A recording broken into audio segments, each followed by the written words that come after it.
Welcome in, everybody, to the Valorant Draft Circuit Season 9 Mythic Playoffs.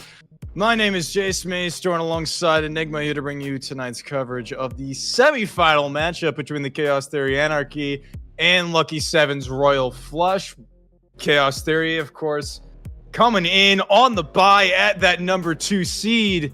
Lucky Seven's looking for a big upset tonight. Yeah, I mean, they've come in, they're the number 6 seed. So, by all means, if you're looking at the paper, you'd think you have to favor Cha here. But, I mean, it's Mythic. Anything can happen. All these teams that made playoffs deserve to be here. And they all have, you know, the firepower and the gameplay to back it up. I'm excited to see how this is going to go. Yeah, with the way that the matchups were playing out earlier for the quarterfinals matchups, it was very, very interesting. Lucky Sevens came back down 6 rounds. It was 12-6, won 8 in a row to beat the Mafia Dons in overtime.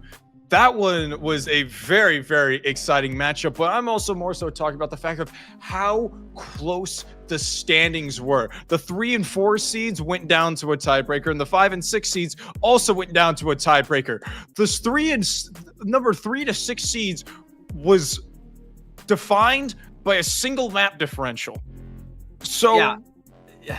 Anything really can happen. No, anything can happen. I mean, these are the players in VDC that come here and are here to show off and are here to show out. I mean, this is the top tier. This is the kind of players that the smallest detail can make the difference, both in the end result of a game or in whether or not a comeback is even started or shut down in the first place.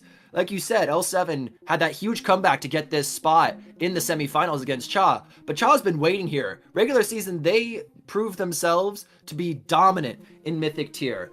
And so we'll get to see today if that waiting time is a blessing or a curse. Yes, we're going over to look at some of the stats, starting over here with Chaos Theory.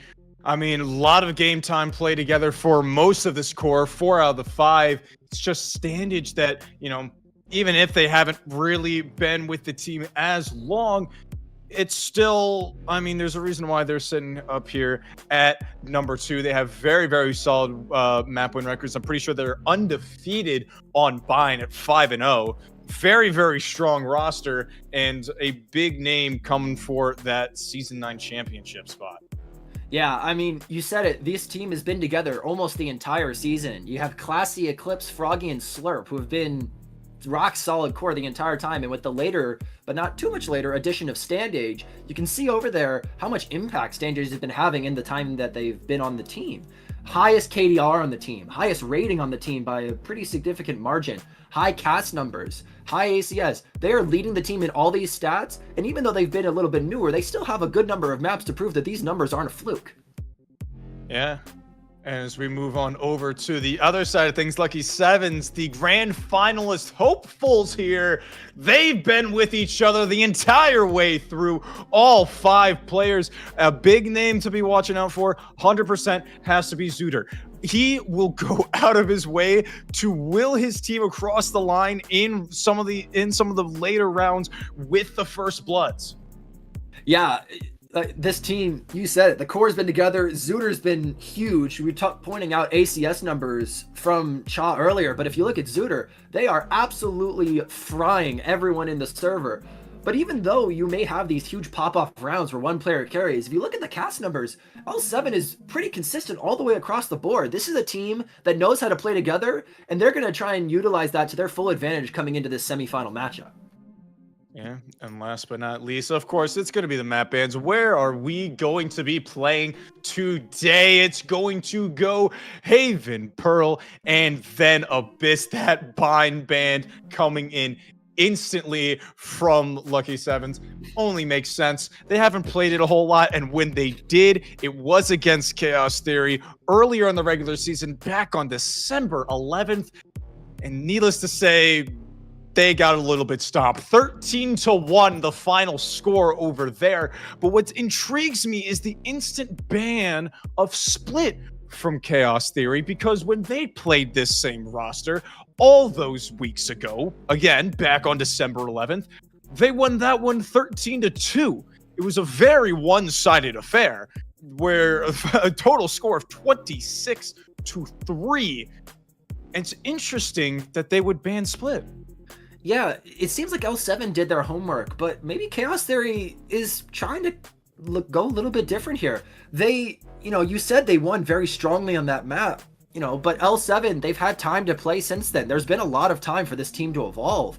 So maybe they've seen something in those details and those stats that make them think, okay, well, it's been a bit. We haven't quite seen them. There's probably something that's changed that these other teams in the league are scared of. So maybe let's be a little bit safer. Let's take them to a map like Pearl, and let's try and play into a ground that's a little bit more neutral for both of us. Yeah, I mean, fair enough. To be fair, I mean, that Split map was the one where Lucky Sevens went the distance, was down 12-6 before winning 8 consecutive in a row to beat the Dons in overtime just not too long ago over in the quarterfinals. So maybe just want to back off just a teeny tiny bit there. Just, it can't be too safe. But our first map will be taking us over to Haven, one of the 2 3-site maps in the game and the only one that is currently in the map pool itself. And I'm curious as to how this will play out. Chaos Theory 3-2 on Haven, but only one of those losses coming to a 13-11 loss against Kingdom Coffee, the #1 overall seed in Mythic. They're playing tonight as well against GG, if I'm not mistaken. Yes. Winner of this match will play the winner of that one in the grand finals. Yeah, you mentioned it earlier. The only 3-site map in the game. You kind of got to wonder what these teams are going to be thinking about for their compositions. And as we get into the agent select here, you can see very aggressive coming out from both sides. Already locked in the double duelist for L7. And they're hovering it over on Shaw as well. The chamber pick as well coming in from Standage, the newer player on Shaw. This looks like a very aggressive comp coming in from both sides.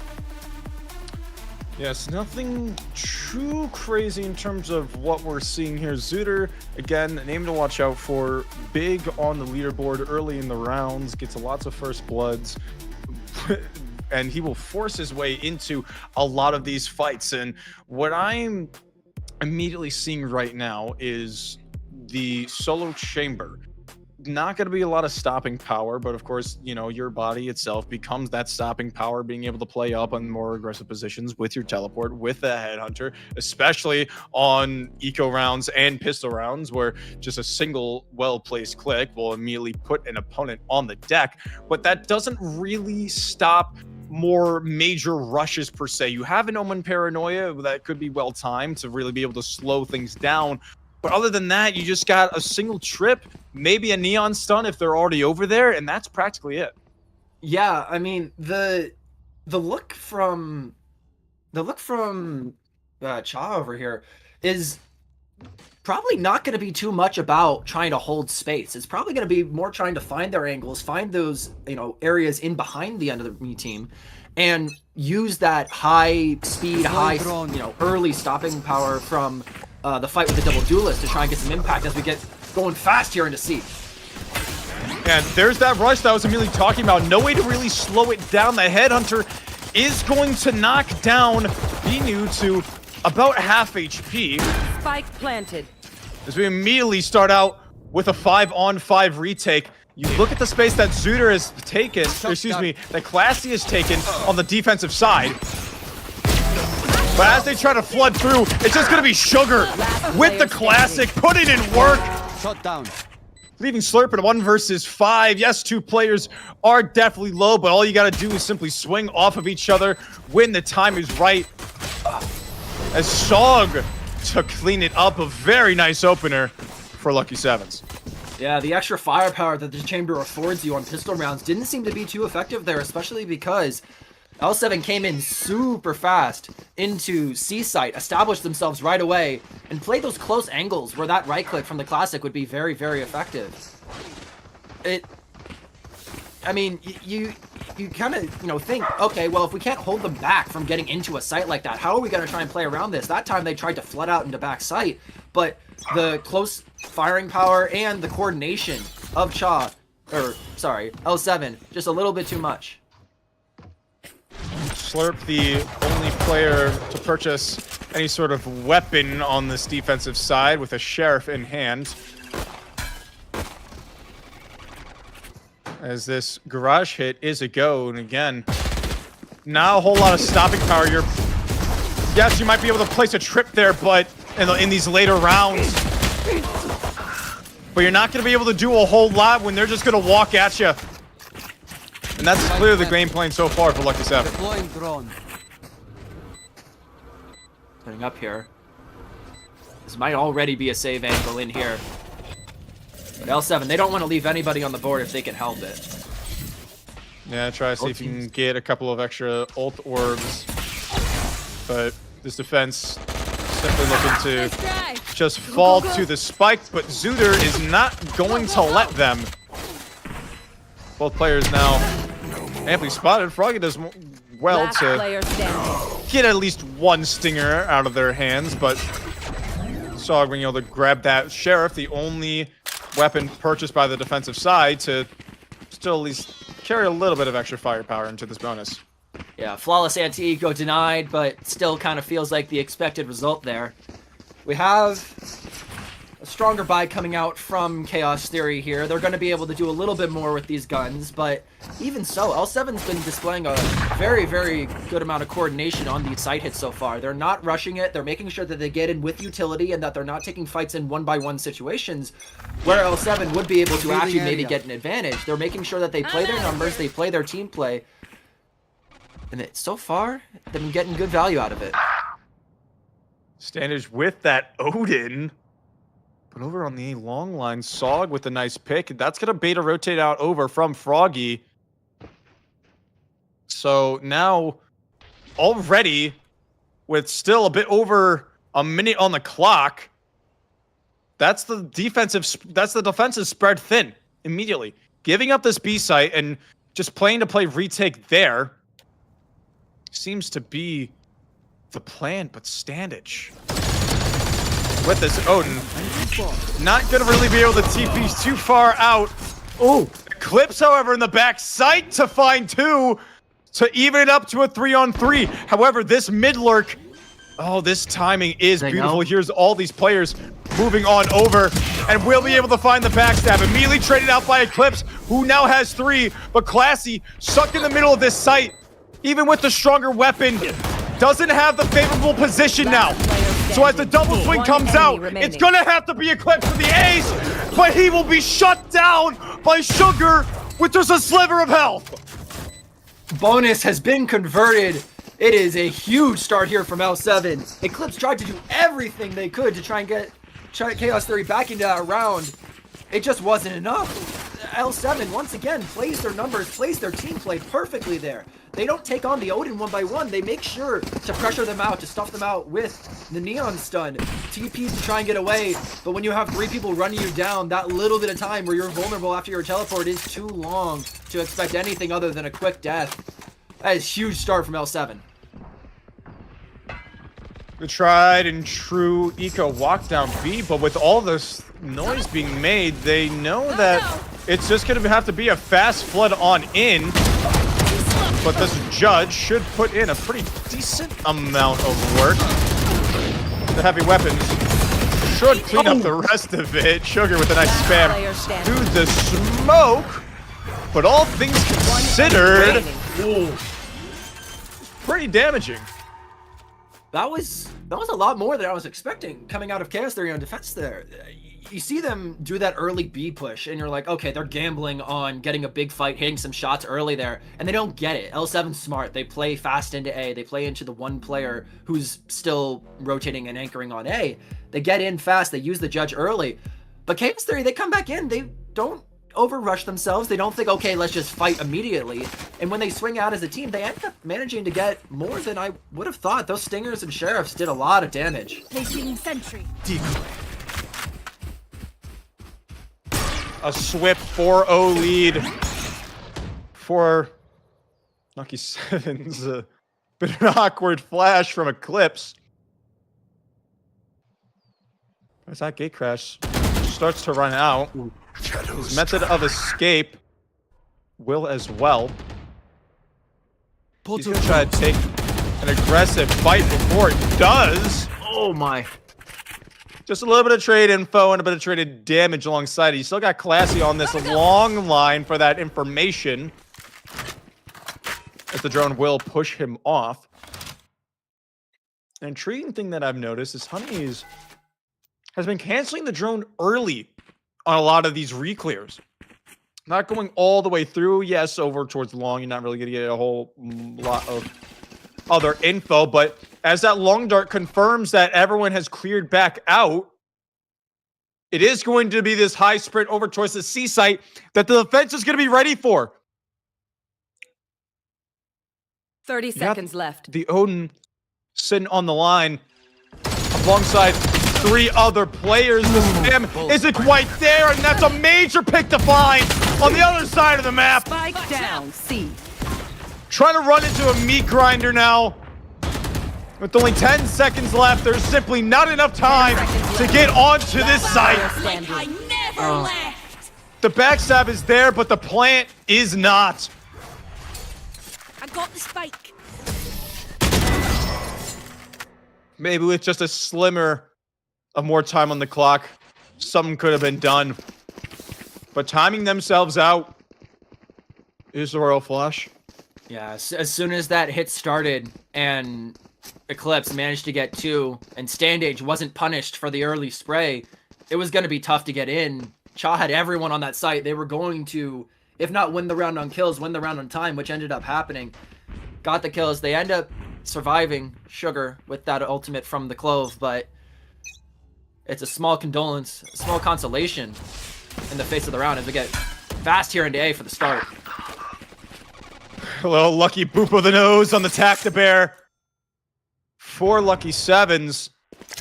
So they're going to be able to immediately find an opener over towards Garage. Clip's getting a little bit too antsy per chance. And now that is a big weapon upgrade on the floor now for Zooter to be able to pick up. That's if a big he so kill. desires. It's a big kill on a big player, too. That's been the impact player this entire game so far. And with this A site now completely clear open, this should be a difficult retake. Nice shot from Classy. It's going to make things a whole lot easier, though. Now there's only one smoke that can go up, and that's it for the entire retake. So simply just needing to wait for all this to close down now. As the smoke fades, there shouldn't be any other cover left. Hunter's Fury gonna be used now to try and clear out Zooter over in the hell position. Overdrive is gonna get caught out. So Binu, lurking around in the smoke, needs to do something quite magical here.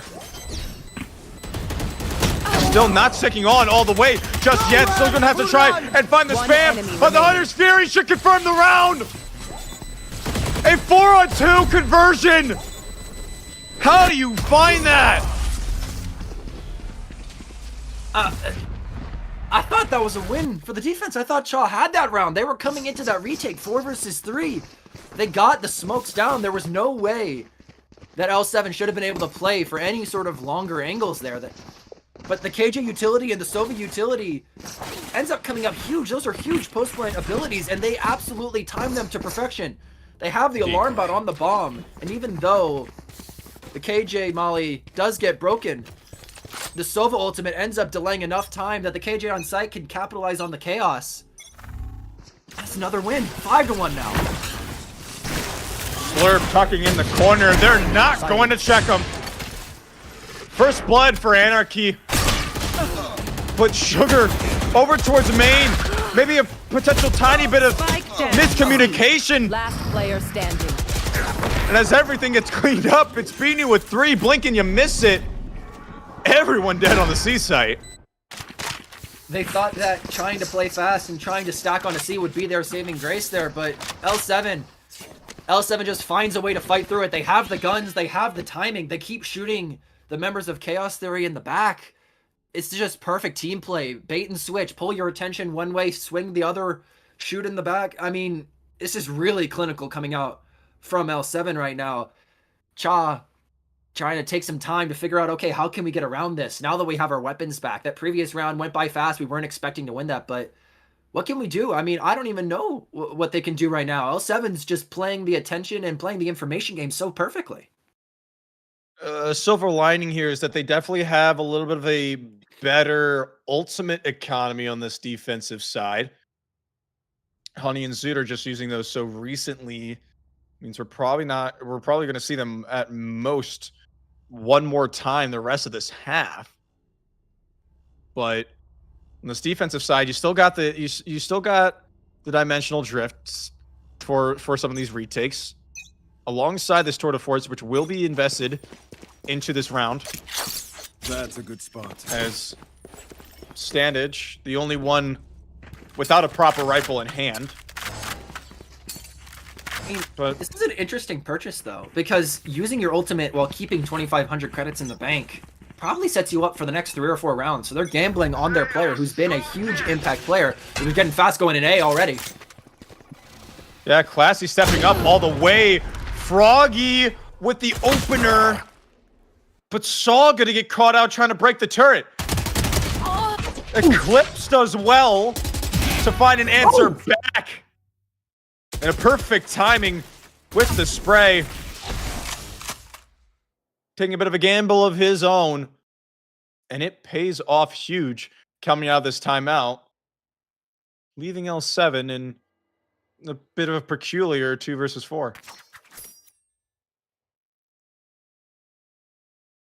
Two versus 4, but they do have the space. Chaos Theory is playing much more passive right now. They're willing to give up sight in favor of this high numbers retake. And unlike the previous round that L7 managed to win out in spite of their number disadvantage, they don't have the Sova ultimate to work with this time, so they're going to have to be a lot more diligent about either holding space or playing super coordinated with each other if they want to try and get a chance in this Spike round. planted.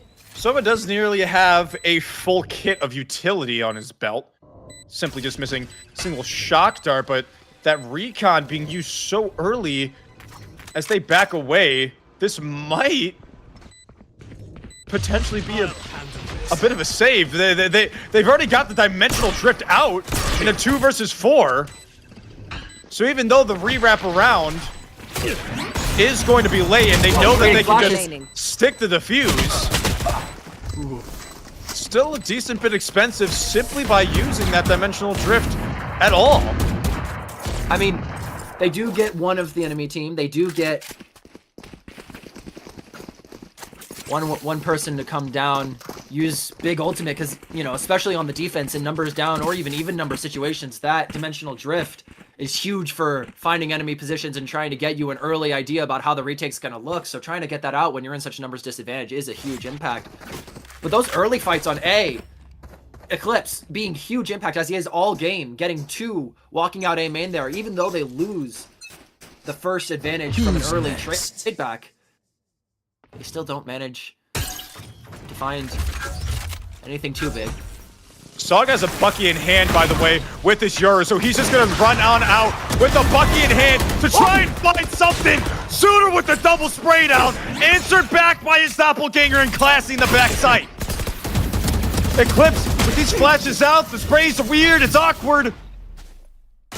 But it's a 2-on-2 with this fast flank quickly approaching. Slurp should be able to put it away, and he has. Standing ahead. 2 consecutive for Anarchy. It was definitely chaotic, to put it lightly.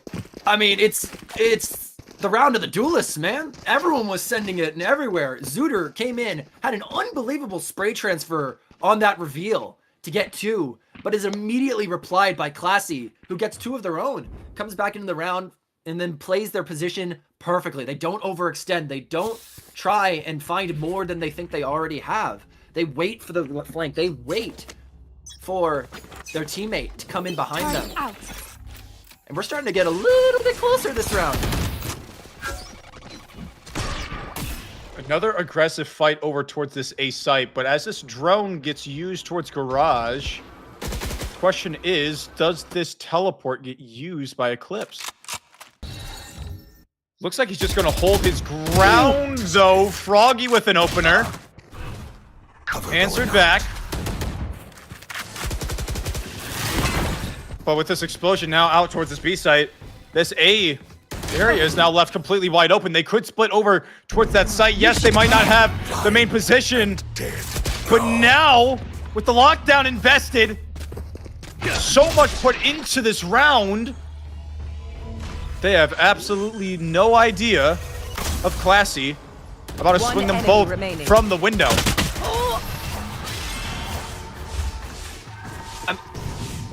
Early in this game, L7 were managing their positioning and they were managing what space they had and who was swinging at what times perfectly.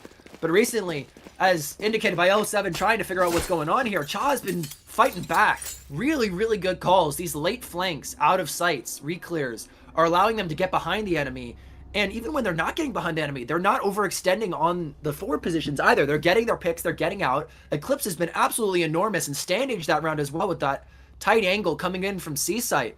They're just picking off L7 one by one as they're coming in. They're using utility. They're using controlled aggression really, really well right now. That when they fight, they're fighting as a team, but they're not fighting in a way that puts them in a vulnerable position to the counterplays that they're expecting out of L7. Yeah, the fast pressure towards A main, immediately recognized by L7. They backed off, moved over towards garage, try to clear it out, but you know, taking their sweet time with it, you know, potentially choreographing some of these rotates unintentionally is putting them in awkward positions with the defense so ready for it. Yeah, I mean, they're trying to keep doing what they were doing earlier in the game, where they take their time and then they hit as a team and they make sure that they have one or two players coming in late on the team to try and snap and pinch onto any retakers who might have trying to retake the space that they just took from. But that same slowness that was so beneficial early in the game has started to become a hindrance because Chaos Theory started to read into these timings that they were taking. And now those pinches that were used to happen onto Chaos Theory are being done back to L7 earlier in these rounds. Zero with the stinger in hand, but more specifically, the overdrive ultimate in his pocket. That's the thing that you want to look out for is you look at all those rotates come on over. How much noise, or rather, how much will be found here by Classy? The flash to come out and completely overwhelmed. Teleport onto the back of the A site from Eclipse. So he's going to have to try and do it all. Playing around this site smoke now. Hunter's Fury to try and provide just a little bit of backup, but it's going to be Zooter with 3. A brilliant answer back, and what should be a 7th on the round. But it is Mythic. You never know what will happen. Sugar to use the not dead yet to just confirm that extra bit of space. And with both players now completely stuck in this heaven position, Sybil coming out with 1. I mean, you're looking at this round, it feels like there was almost a foregone conclusion, but wait a minute, it is 1 versus 3. Time is low, but it looks like Standage is going to try and go for this. Simply not enough time, looking for just a tiny bit of extra poking around. Gonna dive on out. Froggy does not have the money to purchase, because their loss bonus just reset. I think there still will be a little bit. I think there's still enough money to go around to purchase him a weapon here at the last of the half. The Standage will buy that operator. It's interesting. It's an interesting decision to try and feed over an ult orb and lose your weapon in that situation, but maybe they thought that they couldn't get away from the bomb in time. A couple of kills would have been very useful, especially with how low some of the money is on the L7 side. It's a lot of people centralized here on the map. Mid walk down now being committed to. I think that Owl Drone only spotted the 1, but as Froggy is left abandoned by the players in mid backing away. Some man advantage now for Lucky Sevens as Zooter is going to take all the space on the A site. So it might just be a tiny bit slower as a short position. Sour's visit has not been confirmed, but Classy sliding out from the Player heavens standing. to find Spike down two. A. Trying to play the hero now, left alone. Standage 1 versus 2, but they're just playing with their food now. Let me just swipe those biometrics. A 4-8 half in favor of Lucky Sevens on a map that, Switching sides. simply put, is a bit of a toss-up for them. 5 and 4 total is their record this season. And I mean, you would not believe that after looking at that first half. No, you really wouldn't. But at the same time, you said it earlier during our pre-show. They've picked this map almost every time they've played it. Whether or not the record on this map is good, they clearly feel like they understand this map well. The timing game that's been played back and forth right now is so interesting. You have L7 with the early timing game on attack. They're getting these pinches. They're getting behind the defense and not letting them look at them even, really. You pull their attention one way, you shoot them in the back. And then Cha started to fire back, started finding these flank angles. But at the end of the half, L7, they found another way to get behind them. They mixed up their timing once again. So we'll get to see how this timing game plays out, even as the sides are flopped. Immediately going to see just a bit of a difference here. Oh my goodness, that dart misses. It's a false sense of security, and Vinu capitalizes! Disaster strikes on the C site, alongside this double flank coming in now. Spike planted. So all Sugar One has to do enemy is tuck, remaining. as Slurp needs a miracle that will not be answered, that will not be found. The margins in this game are so narrow. A shock dart, no, sorry, recon dart that's a couple of inches off, goes just a bit deeper than they expected, gets hidden behind some map geometry, gives the impression that there's nobody waiting for them. That if there's anyone on site, there's only a few places they could be. What they don't realize is that that dart just missed. Guess what? The big players on the enemy team are there. They're waiting for you. And they just get mowed down. They tried to find some responses early into that round, but it's just not enough. They're in numbers down situation. And once again, the timing game. The timing game becomes huge while L7 finds a flank into C main. A hefty purchase. 3 Bulldogs alongside shields. For this attack side, Sog is going to try and barrel stuff him out. But Zooter over towards the A site is going to be able to find 2. As the round slows down, but the walk down through mid is just going to be able to find Froggy. Far from unwinnable here. But with the light shields, this outlaw is still on the floor, even if it hasn't been picked up. Here.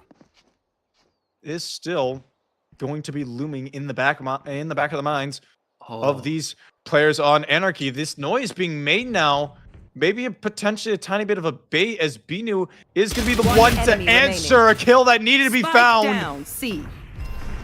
Is going to get shut down now. Now, flooding on in, still has 3 bullets in the headhunter in his back pocket.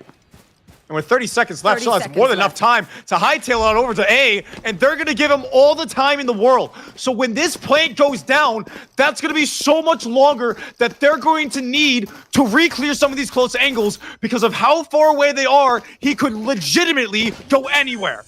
L7, they've been playing this game, the entire game, trying to play together, make sure they're playing as a team, but that same caution that has allowed them to win so many rounds is going to kill so much time off the clock here and give Standage, the player who we highlighted during the pre-show as being one of the most impactful on this Cha team, the time to set up however they want.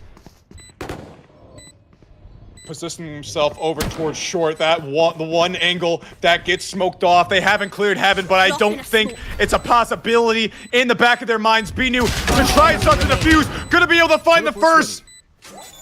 Stuck halfway, tries to call the bluff. No, he does not, but the shots will not be found.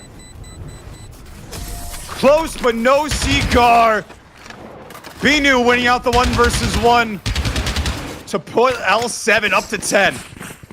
I mean, L7 goes up to 10, but you got to keep in mind, that was an eco round from Cha. How much damage do they put into the L7 side? That economy is going to be absolutely awful for this next round here. You can see L7, they're playing with bunnies, they're playing with bulldogs. They do have the outlaw, but they are not going to be able to do it. Oh my, wow, they're investing a lot heavier than I expected coming into this round. Cha, they don't have as much weaponry as I would think either. I mean, they did buy 3 bulldogs that last round into the force. Every single one of them hitting the deck. And there's that outlaw getting the value.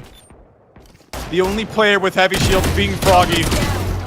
And everything getting cleared up over towards long. Round's over as fast as it started. And this roulette wheel of the Royal Flush continuing to spin.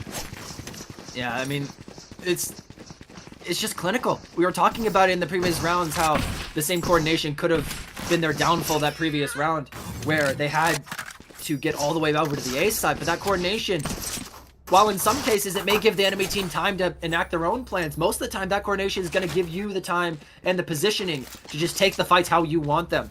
A main there. They thought it was open, shut down for business. Spike's still in spawn. That gives an awkward timing for Standage, as he's got to run back and pick it up.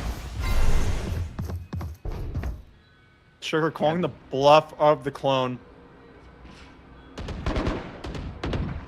With this Bucky in hand. So, no information given on it. A peculiar... I'm going to assume that was a misinput. It seems like a fair assumption. Gotta really... Oh, they're right behind the wall. Only one flash though on Eclipse, with no other way of getting out. Oh, dangerous game being played, but that dart doesn't clear a whole lot. Only clears the close corner because they didn't have the drone. So now there's no recon to try and hit this site. So now with 3 players packed so tightly together, especially with these shotguns in the smoke, they're going to be able to get away with so much more. 30 seconds left. Oh, but Binu's behind them. Blood rotate to come on in. The shots are going to be there, but Binu with the double spray. I have more tests to run. Oh my gosh, we were talking about it again. The timing, man. Match I keep point. saying this. I feel like I'm beating a dead horse with this timing, but the ability of L7 to find these timings, get their players in behind and flank, even in a numbers down situation, the 1 versus 2, the position is just so unexpected because of the space that they've been able to find. Yes, they had the early space mid. Yes, they had the player watching on B, but the hit on A drags them away. And Binu takes their timing. They find the space, and they win the round. That's match. We're on match point. Placing swarm grenade. You want to 8 play? Let's play. consecutive needed on your opponent's map pick. I'm sure cannot feel very good. And Binu is only going to make it feel worse. Like I never left. Not dead yet, being popped. But Eclipse is still completely stuck in this corner. Gonna walk into the spray. And I feel like that's a pretty good assessment of how this map has gone for Anarchy. They played that situation about as well as I thought they could, but L7 just finds a way to win. Scanning ahead. They do have numbers, but they're gonna have to fight through Honey here. Geometry! Awkward geometry! They have no idea this player is sitting in hell! Oh no. No idea that Honey is just sitting on the street to put it away! That wasn't even his fault. Just the slimmest piece of geometry. A game of pixels. Lucky Sevens to win map 1, 13-4. This, I mean, welcome to Mythic. The smallest detail can have the biggest impact. They picked this map for a reason. Their map score, yeah, sure, they're 5-4. I mean, who cares if you're 5-4, man? I guess we're 6-4 now. Yeah, that's what I'm saying. Like, this team, they came in, they were confident with their pick. They said, hey, we don't care what the stats say. We don't care if we say that this is a 50-50 map. For us, in our hearts, we know this map ain't 50-50. We're going to come in there, we're going to play the game the way we like to play it. We're going to take our timings, we're going to get our space, we're going to get our people in behind you, and you're not going to know what hit you. That was unbelievably clinical coming out from L7 there. I do not have the opportunity to circle, but I just want you to know, I am circling the 4 first bloods on this Binu Killjoy right now. Oh my gosh. If I'm not mistaken, I believe most of those were on the defensive side.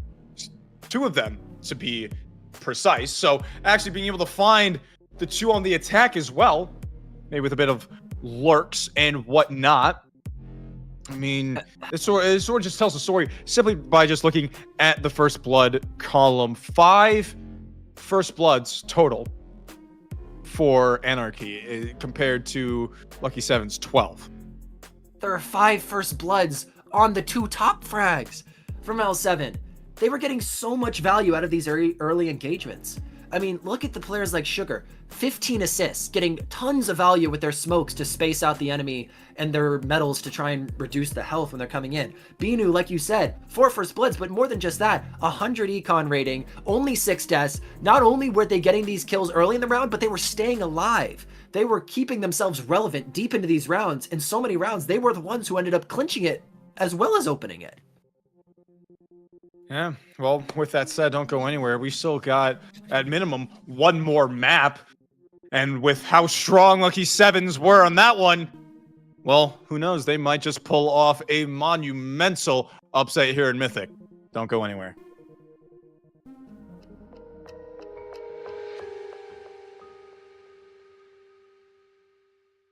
Put you on a one-way flight. I can get you away tonight. You know I can change your life. First class, alright. Put you on a one-way flight. I can get you away tonight. You know I can change your life.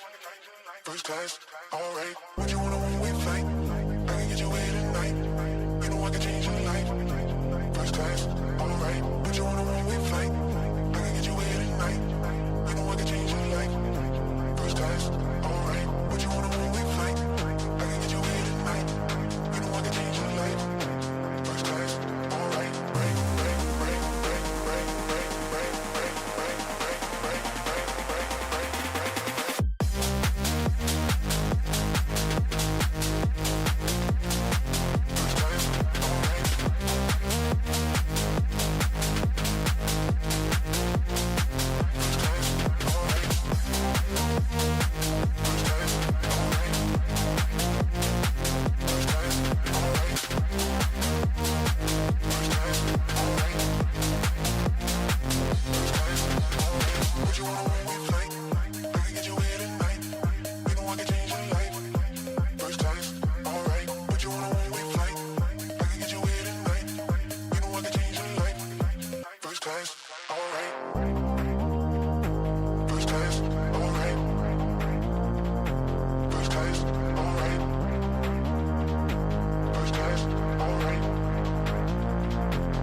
Welcome back to the Valorant draft circuit after a very, very dominant performance by Lucky Sevens, as well as we get a score update from the other semifinal.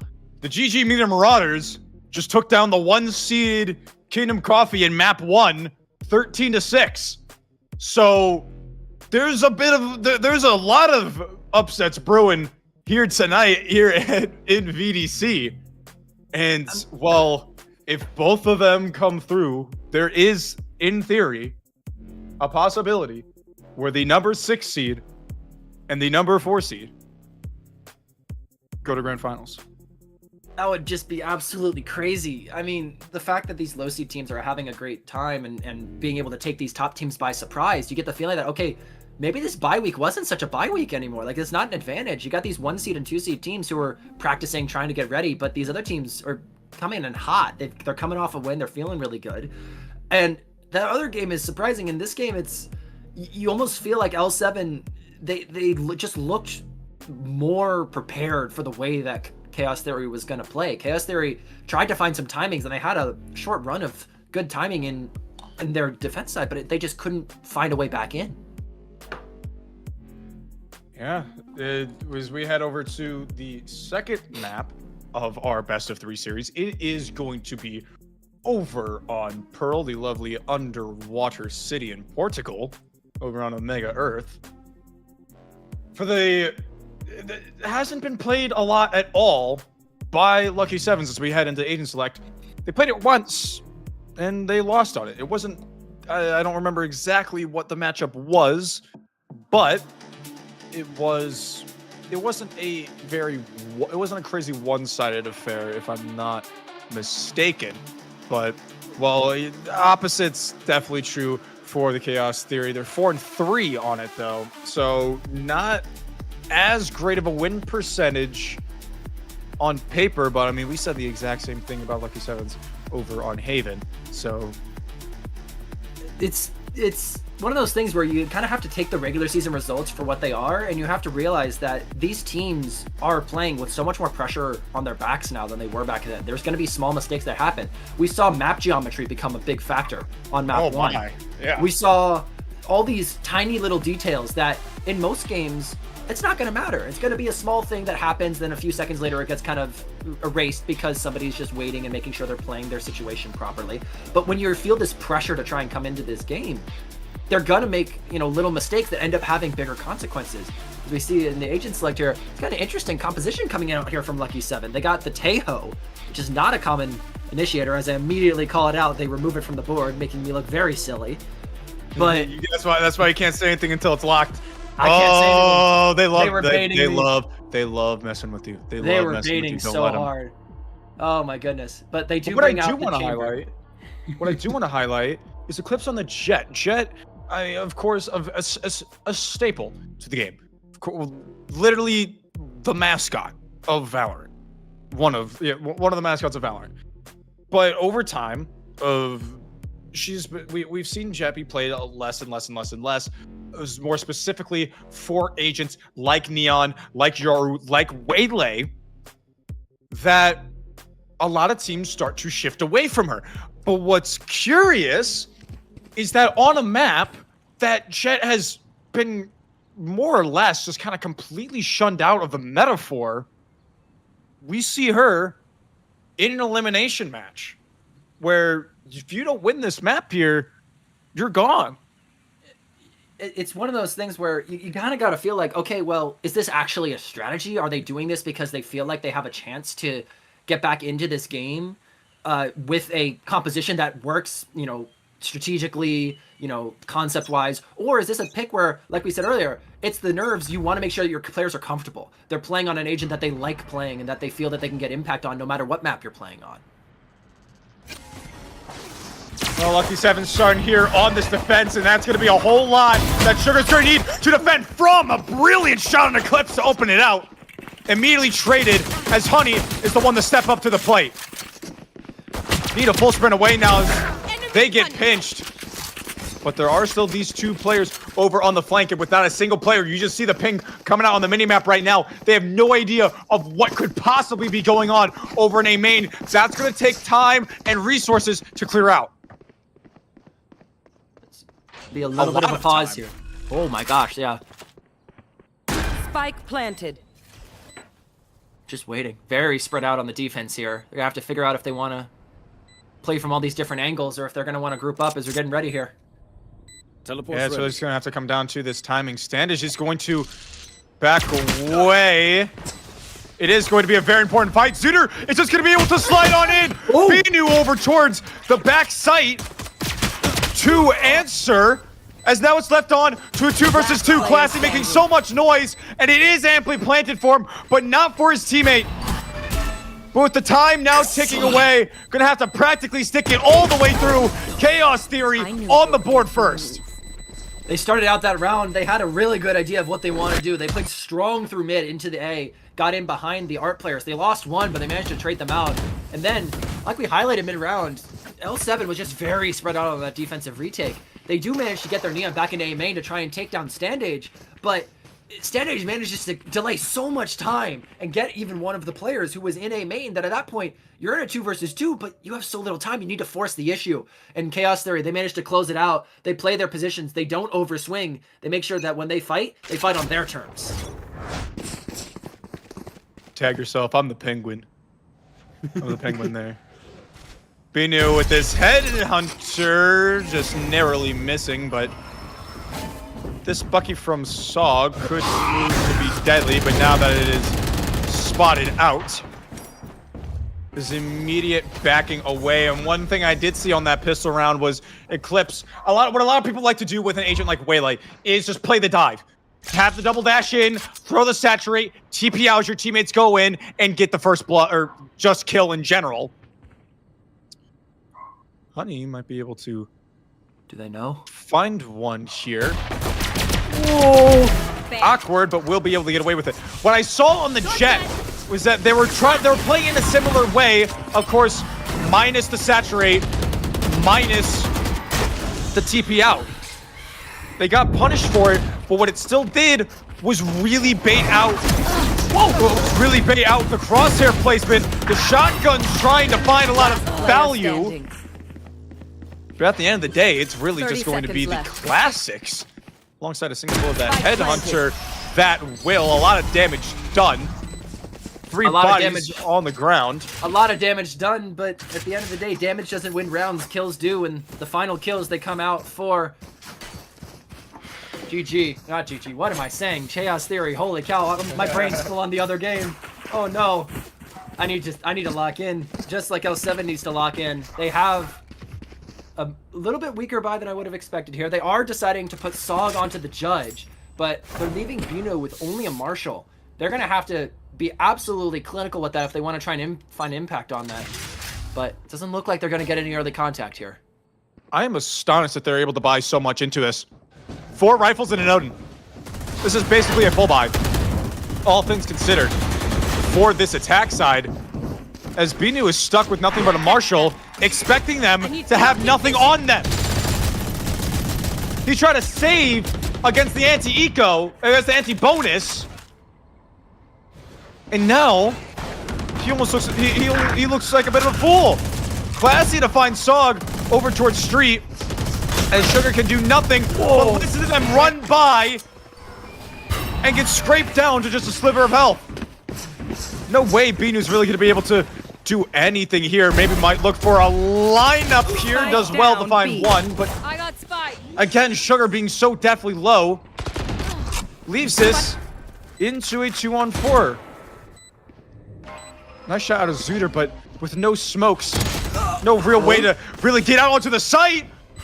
But the enemy fast lane is going to let them cross. Oh, no. I'm out of here. Concussing it. Player over towards short, though. Froggy should be able to close it on out, and he will. That is the bonus converted with all the investments to be made. But I mean, a round win is a round win. The same thing that we said the previous round. You can spend as much money as you want. You can think that you have the right plan there, but Chaos Theory, they come in, they buy up, like you said, super aggressively, getting Vandals and Odins onto every single member of their team, and they put them to good use. They take these fights as a team, they swing, they double swing, they get these players down short with Froggy there with that huge late round flank. that caught them completely off guard, and even so, Classy was gonna find a bunch of value anyway. They had absolute flow state going on in B long. Bring them. Taunt going to be broken. Will push back just a tiny bit as this orb in A main should be gathered by this defense. Doesn't spot Eclipse on the jump spot. So maybe a bit of a false sense of security as Honey now is going to be the one to get ran up on Eclipse. Again, those dashes to close the gap, to close the space. Leaving just Sugar and Binu alone in a 2 versus 5. Really consider this angle, though. Doesn't look like it yet, but Sugar will have to take their timing at some point. Yeah, it's a bit cheeky, but ultimately speaking, I don't think it's going to matter too much. Eclipse going to be able to whip out the classic to put it away. The Bucky, it's so good. It's so good. But only when you're in their face, man. When you got that kind of range, there's only so much you can do. It's a 1 versus 5. Binu. I struggle to see how they can find any impact. If they walk up, they're probably going to clear left side first, if I had to guess. Binu might be able to get one rifle out of their hands, and it looks like he just will. Do better. But Classy's right here. That first right click missing made me very scared.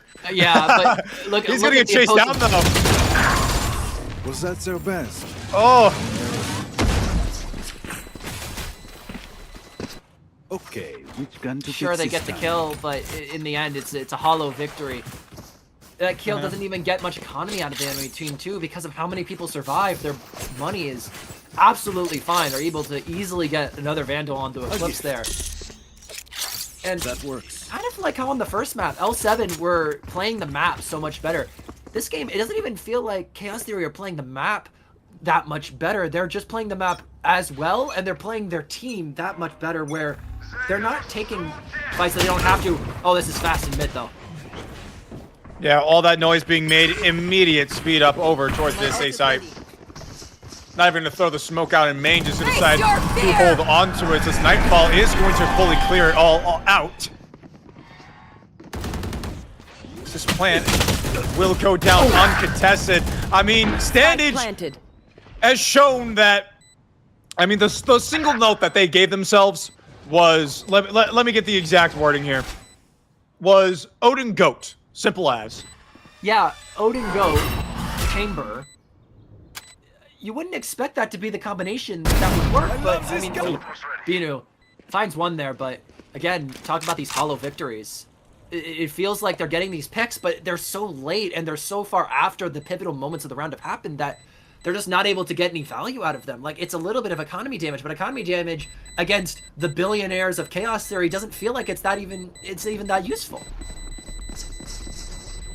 Yeah, we're seeing the tides change, the sides flipped, the roles reversed. I mean, L7, map 1, here. They were the house. Casino was open for business. They were winning everything. This time, seems like the tables have turned. They're sitting at the blackjack table. They're hitting. They're busting over and over and over. Feels like Chaos Theory found the winning formula. They know how to card count now. Yeah, Binu is going to be able to whip out this operator. Keep up. Putting it all on black. Let's see if it pays off here. Bring them down. Prowler will force him off the angle with that immediate smoke to let him get over towards that pit position. Overdrive going to be ripped out now with just a sheriff in hand. It's going to be a bit of an awkward duel. Maybe trying to walk out of the smoke. And again, it's just punish after punish. Even running all the way down into their spawn. It just still goes unpunished. The operator to hit the deck. Oh, what can you do? What can you do? This team is playing with so much confidence right now. They are fighting everything. And not only are they fighting everything, as you saw there, the way that Classy used their ultimate. They walked in, they got the huge engage onto the players who were in a link, but then they fight back site, and they see that there's 2 people in dugout, and they wait, they hold off. Their ultimate is about to run out, but they're like, no, I need to play this right. I need to play this with my team. Then they swing confident with their team. And even though they lose some members, again, that's just economy damage, man. We don't care about the players, we care about the rounds.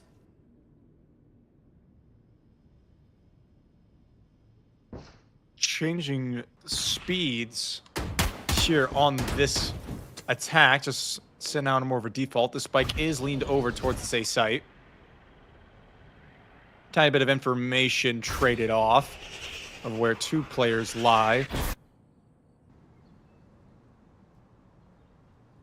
But Binu, some way, somehow, still have another operator in his hand. I think Zooter might have dropped it to him. Went for the shorty. Alongside his ultimates, but this glass cannon operator, I mean, you want to talk about a gamble. I know we've been throwing in a bunch of gambling buzzwords or whatnot for the theme, but this one is simply just a gamble. Oh. Shot's not going to land, and it's going to fall. My goodness! And alongside the spam through the smoke, simply put, just can do no wrong. Does not matter what angle you try to approach it at. Now, it's just try... Now it's just operation. See if you can maybe, some way, somehow get this operator out. But that was Saw going to be quickly overwhelmed. Look at the patience. The run... Oh my goodness, he's going to be able to find the double spray down. Leaving it on to a 1 versus 2. But the shorty through the wall, of all things, is going to clean him out. It is going to be a little bit more expensive, but they don't need to worry about finances here. No. They've got more than enough. They've robbed the casino. I'm sorry, I had to throw one more in there. They robbed them. They have all the money. I mean, Sog does so much work trying to find a way back into the round, trying to be the hero that L7 need right now. But again, it's just not enough. Eclipse plays that perfectly, gets the spam early, doesn't overfight, realizes, hey, he's probably pretty low. I know that my teammates did a lot of damage. Should I take out my shorty? Oh, shoot a, tiny little hand shotgun through the wall. It does 7 damage. That's all I need. It's the coordination.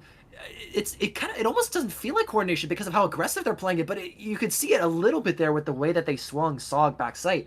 They made sure that they're setting up their plays well, and when they're spraying through these smokes, yeah, sure, you can't see the enemy, but they understand these timings. They understand the way that Chaos Theory are trying, or that L7 are trying to get back into these rounds.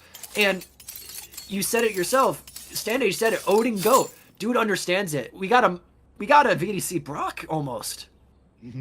Definitely struggling on that first map of Haven, but after just taking a quick breather, being able to find his footing again, and I mean, it's coming out in a big way. It's starting to feel like how this game happened back over on match day 6 in the regular season. Once again, that was a 13-2, 13-1 in favor of Chaos Theory. Looking back to their old roots all those weeks ago. Closing in exactly 2 months ago from now. Turning back the time, rewinding the clocks a little bit here. As well, it's a quad stack over towards B, but with how slow this attack is playing, should be able to capitalize. Yes, it is an eco, but even still.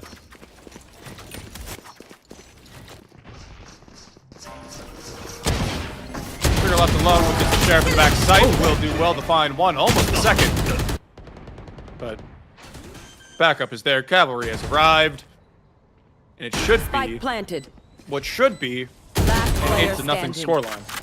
I mean, it feels like L7 almost has to fight a Hydra right now. They kill 1, they lose 2. Like, no matter, you kill 1, 2 more shall take their place. Like, what are you supposed to do against a team that's playing this well together right now, where nobody's fighting alone? You don't have the opportunity to get in the picks that you want to have an opportunity in these rounds. They're just climbing up a hill that has no end right now. A Sisyphean task right now is what it feels like for this defense side. Nothing that they can really do. There's a lot of Time to ultimates in work. play. There are a lot of ultimates in play that give them the opportunity to try and get one on the board, but You want to play? Let's play. still feels like this is going to be one of the toughest things they're going to have to find is a way back into this game. You Like, want if to they fight can it? get a foot in the door, there's a And way they're back just in. gonna be able to walk up, spam through the smoke is gonna be able to find the first blood. But the chaos over towards street, the op just running off the line off of maybe just a tiny bit of contact, maybe just a tiny bit of info, and that gave up all of mid. So now this B site Portal is closed. wide open, and this cosmic divide has nobody really knowing, no one really sure if anyone's walked up or not. Playing very slow in mid. They're playing the sound game. They understand that they have all of the information advantage right now.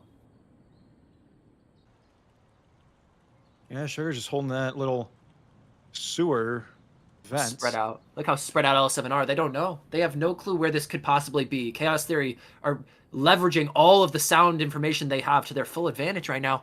They're getting ready. They're playing on their back foot is what they're doing right now. They're not trying to creep out and take space anywhere because they have no 30 information. seconds left. So they're sitting on their back heel and seeing how far they can dig it into the dirt when a sight hit inevitably comes to one of them. Spike The spam's gonna planted. come through and Zooter's heels are not dug deep enough. So now you have absolutely no space anywhere on the map. Look at No the position. utility to really try and do much. Look at how Eclipse is playing this. Oh, Sog flashed it himself, but still gonna be able to come out on top with it. But still, with all of these stars available for this defense, surely there is gonna be one on the spike. Someone needs to tap, and they need to tap now. The pull now all online, gonna be able to find the double spam. It's gonna have to One come enemy down remaining. to the double spray down. Last Frog needs to player run through the standing. smoke. Come now, come Is now. there time? Diffuse. There's no time! He didn't get halfway! A game of pixels! 0.27! And a game of milliseconds as well! The geometry came out to play on map 1. This time, the microseconds come out to play. Oh my goodness, the target selection from Froggy there swings through, finds the one player they absolutely need to. This is reminiscent of some of the best clutches that I've seen. Like, that is an unbelievably well played situation. The astral divide is up. Like, you can't do anything with your information on sound. You have to just play off of pure instinct there. They find the impact. You know, for the second time, Face your fear. a bit more than the second time, trying to find a bit of value, and he will and somehow get out alive, but I can't imagine that is going to be for much longer with all these other players now prepped Spike up. planted. The counter Nightfall coming out now. Sog in a decent position to potentially do something here, because as everyone is deaf, there's nowhere to run. Both players now stuck in the backside, and but they don't know. finally, They don't know. some way, Froggy's enemy gonna be able to find one. Oh my goodness. Almost, but finally, Lucky Sevens winning a round. It came down to a 2v4. Both players stuck in the backside, both definitely low, and still almost came out with a round win. Oh my gosh, Froggy once again almost does everything for his team. Playing that situation in back halls, I was sure that they were going to clear that one player to the left, but Froggy, he just sits there, plays patient, uses their shorty to full effect, gets 2, and then in the 1 versus 2, once again, they target select onto the player on the bomb, but the timing just not quite enough, the health just not quite enough to get a second clutch in a row. Oh my gosh, this game is coming down to the wire on each round. I mean, that haunt mid's used so early, everyone's gonna be able to just creep up off it. Be new with this operator again is shut down. 4 times now that operator's come out, and 4 times it has led to a missed shot into a 4,700 credit investment on the ground. How many times can you throw credits on the table for you to lose the bet? Sog left to do the nigh impossible, to hold off against everything but enemy Song and Sooner! Down A. Pitching them from both sides, from the backside and main. Somehow win the duel. Leaving Standage alone in a 1 versus 3. A round that was destined to be left of nothing short but a disastrous purchase for the 4th time. Has turned into a ray of hope. 30 seconds left. I mean, shades of map 1 defense there. L7 managed to, gets a little bit of comeuppance back at the notorious Odin smoke sprayer there with a smoke kill of their Last own. round in the But half. it's always shades of map 1 for the coordination on site. You have 2 people versus the 4 who are diving in, and you make sure you split their attention, you pull them one way and the other. And every shot there almost, it felt like the attackers, they couldn't see them. They weren't looking the right way. They kept pulling attention back and forth, and they're going to need a lot more of that coordination if they want to get back into this game. They still have 7 rounds to go for as good as that round was. Yeah, picking up the operator, but deciding to throw it away because Binu has the Tour de Force online. No reason to potentially leave it on the floor should he perish in this round. A much-needed round, and the Tour de Force is going to find a bit better odds this time around. A much-needed opener. Ooh, I was scared. I felt like there was going to be some more. I mean, playing a dangerous game here with this Playstorm Eclipse. Here. Constantly pushing them to battle, but Sugar's gonna fall down now that it is a completely wide open B site and the race is on.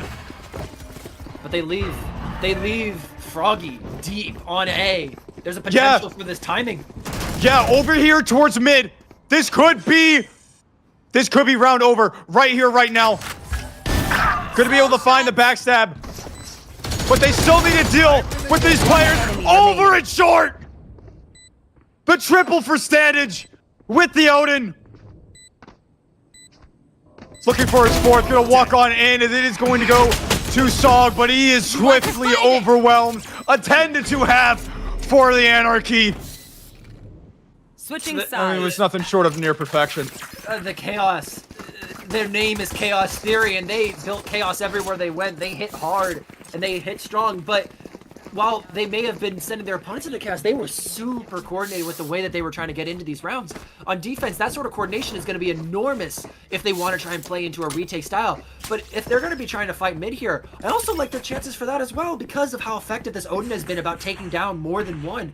They've been getting favorable trades all game, and that's going to be huge in any of these neutral locations in the middle of the map. I said it back during the quarterfinals when Lucky Sevens was down 12-6, but you're only 20 games of blackjack away from becoming a millionaire, and they need a bit less than that. But Standage, he's not gonna let that happen. At least not so easily. Finding 2. There's no way you could really get this plant down safely. Well, Say that. yeah, well, they are going to pass it on up, but still, there's so many players, so many question marks of where they can come from. Someone's got to get aggressive, and someone has to win the fights. Honey will be the one to win the first, alongside the second. The C's not going to be found, so all these players alongside Binu. This is a 2-on-4, a 3-on-5. And now it's a spike, ticking with such little time left. They come alive. They're not out of it just yet. They take the first. Oh my gosh, I thought they were out of it 3 versus 5. They have no numbers. They have no position to try and take anything there. Better gunplay wins though. I mean, all this coordination I was hyping up for Chaos Theory. In that situation, ended up not mattering because the shots just weren't hit. It doesn't matter if you swing with 2. If neither of you can get the player, they're going to get their 1 and they're going to get out. Oh my gosh, they take 1. And L7 can only do one thing if they want to try and get back into this game, man. They got to let it ride. Let's go. Hand-gifted top deck for the Royal Flush. See if they can capitalize on it. Standage with the Marshal in hand, the only investment here into this Penta stack on the B site. So the rotates now start moving on over to the other. No, excuse me. Eclipse simply just maneuvering around, changing positions. So this gamble stack now with no other information to be found is going to start shifting on over to the other side of the map. But this spike is so far away. That's going to give a little bit of time for these players, this defense, to creep up a little bit closer and maybe find some sort of catch by surprise. You blink. Catch it to get shut down. But Honey will hit the deck. Our spike carrier is dead. Alongside Eclipse with the Spike Sheriff down now. A. It's starting to get scary because one of these players are already down to just half HP because of the Marshal at the start of the round. A 3-on-3 spike forcibly planted down. But the shots to stabilize, enemy remaining. Eclipse to fall, and Froggy long for not much longer. A little bit. He's trying to skip rocks in the water. Ignore him. Oh my goodness! Like, it's one of the, you're running into that backside situation. I don't know where he was trying to flash. Probably throwing that flash back to map 1, try and help their team out over there. But oh my goodness, that was exactly what you expected in the result, but not in the execution. Chaos Theory really felt like they had a chance to get back into that round. Oh my goodness, that the same Chaos that was benefiting the Anarchy on map 1, first half, gets used right back against them. But now there's a slightly better buy-in. This is a bonus round from L7. They do not have the weaponry advantage they had in the previous. Big opener from Eclipse. It's going to be a bit more, well, a lot more difficult. The trade not there. The slide. Can Zooter find one? Yes, he can. And that's on the healthy player in Froggy. With no one anywhere near the A site now, this plant should go down uncontested. Playing it safe as Binu over towards mid. Another big pick to find. Player standing. So despite losing in the first duel, Eclipse, well, now he's on for the 1 versus 3. Zooter, this spike is not planned for him. He's going to play just a little bit further ahead. Now they know that he's not on. Simply just sit and wait. Last Tap player coming out standing. once again. The swing on is out. Oh, they tried. Looking for the 1 versus 2. Binu to call his bluff. The timing is there. The bonus converted. These new friends of ours are not No. friendly. This was a 9-0 run, now turned 5-1. They are laying down the law. They're putting down the tracks. The train has begun to roll. Chaos Theory have to do everything they can to derail this before it gets too late. That works. But L7 are just playing these post-plant situations so well. I've Doesn't done matter more if they're with playing less. 4 versus Keep 5, it fighting. even seems. They know how to get in, they're getting onto site, and they're not letting these lone Chaos Theory lurkers get any value. Big opener. And it just continues to pile on. Every opener is a big opener, yes, but in a stage like this, when you have all the momentum on your side, to just continue to push that momentum even further beyond is something truly special, but Eclipse lets them pass by. With the long-range engagements, fortunately, I don't think it is going to be too much more. It's in flawless fashion, and this game is within 4. Oh no. You could win once against the house. You could win twice against the house. But in the end, the house always wins, and it feels like Lucky Seven's trying to make that their own destiny. Every one of these rounds, it feels like they're just getting closer and closer to making Chaos Theory look very silly. 10-2 half felt like it could have been the end of the equation, but we're only getting started.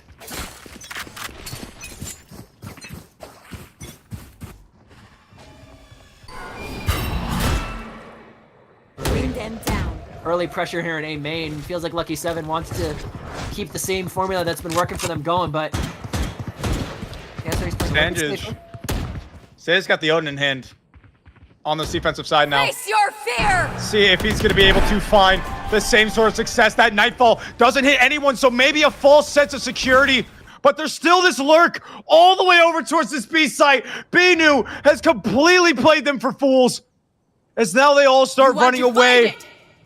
But as they come on back, they are going to spot it, but Eclipse. Answer strong. Looking for another, which he will not find just yet.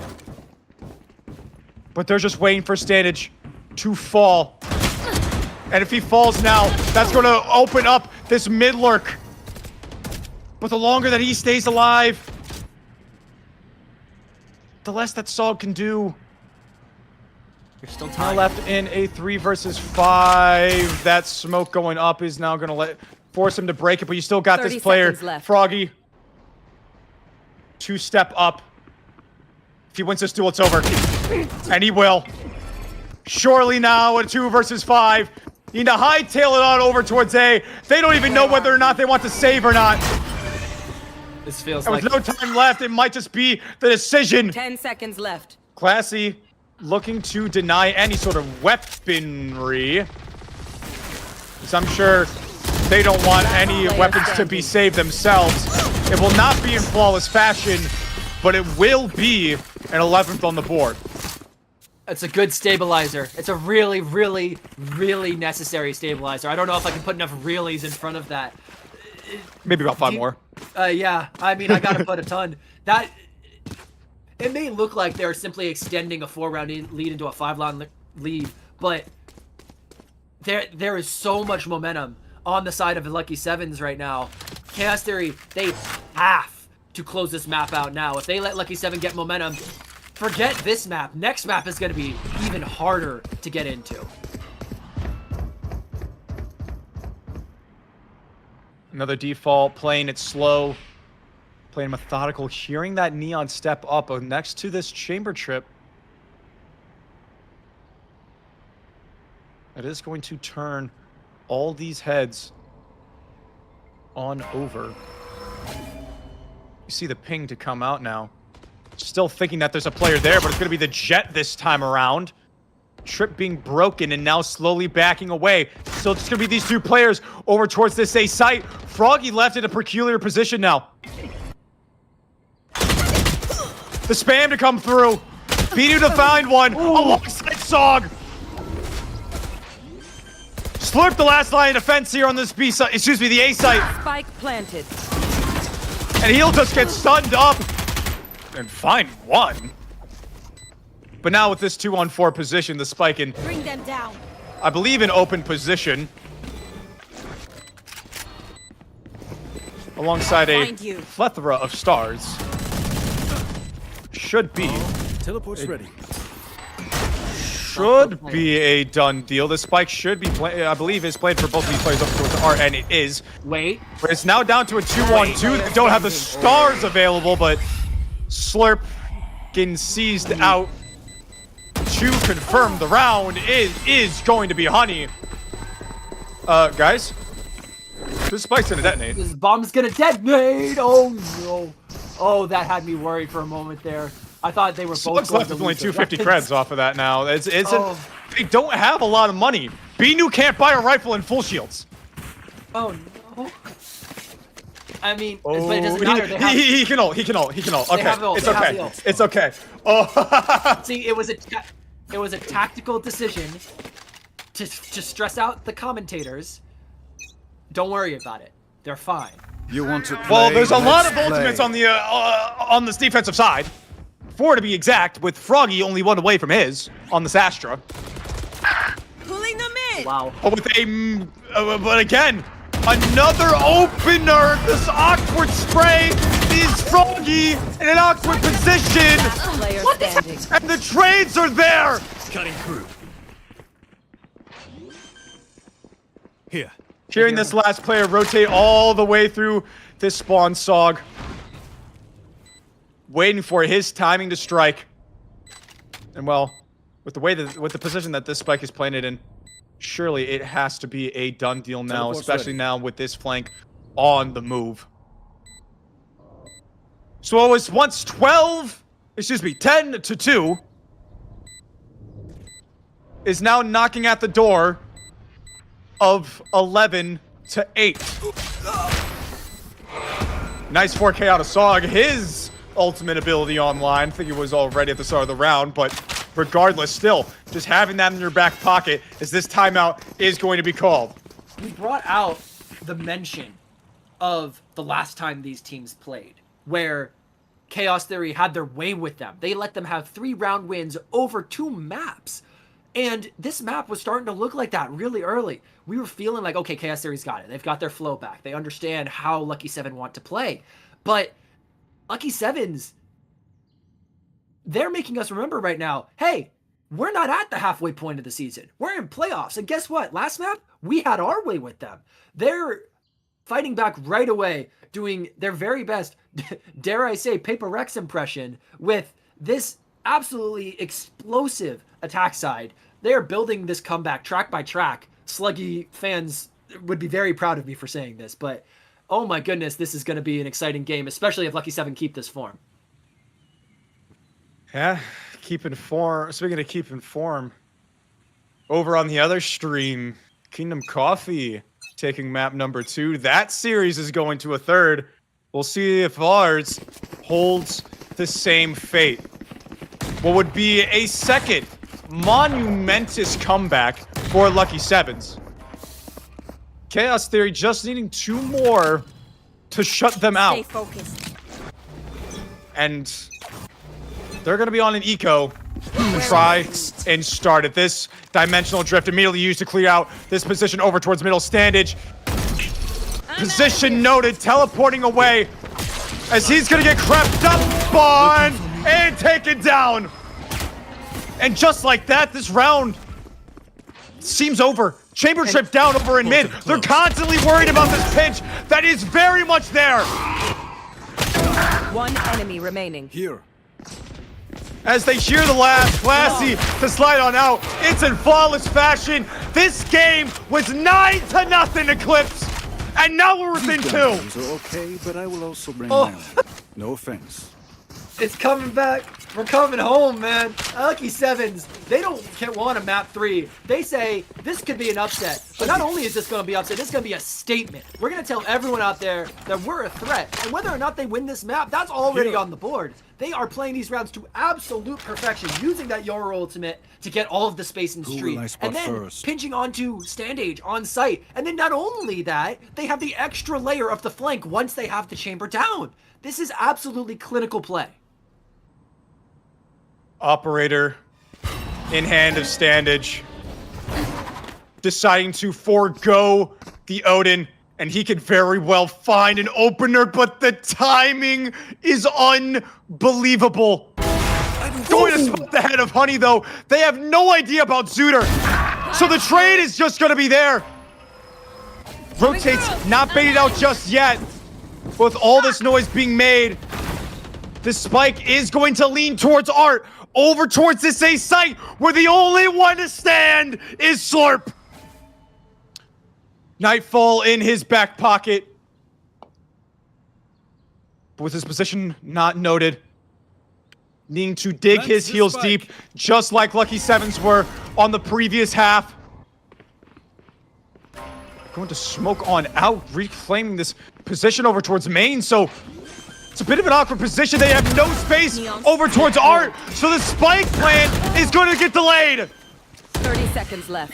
Still with no One sense of enemy comfort, remaining. no sense of stability. Here's the last player over towards Art. It's a 1-round game.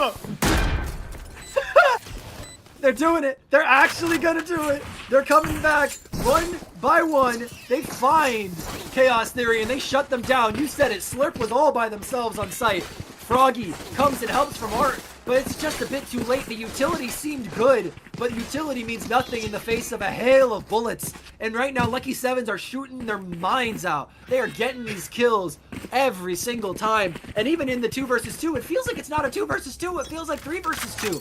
They always are finding these advantages where you wouldn't expect. That penguin is my exact reactions right now. A save on the side of Chaos Theory. The single hero rifle and Classy alongside the overdrive to try and do any sort of real damage. The Haunt misses. There's 4 players over towards Street. And they dodge the Prowler. They're going to be stepping in to a major stack. With that stun is going to back them away.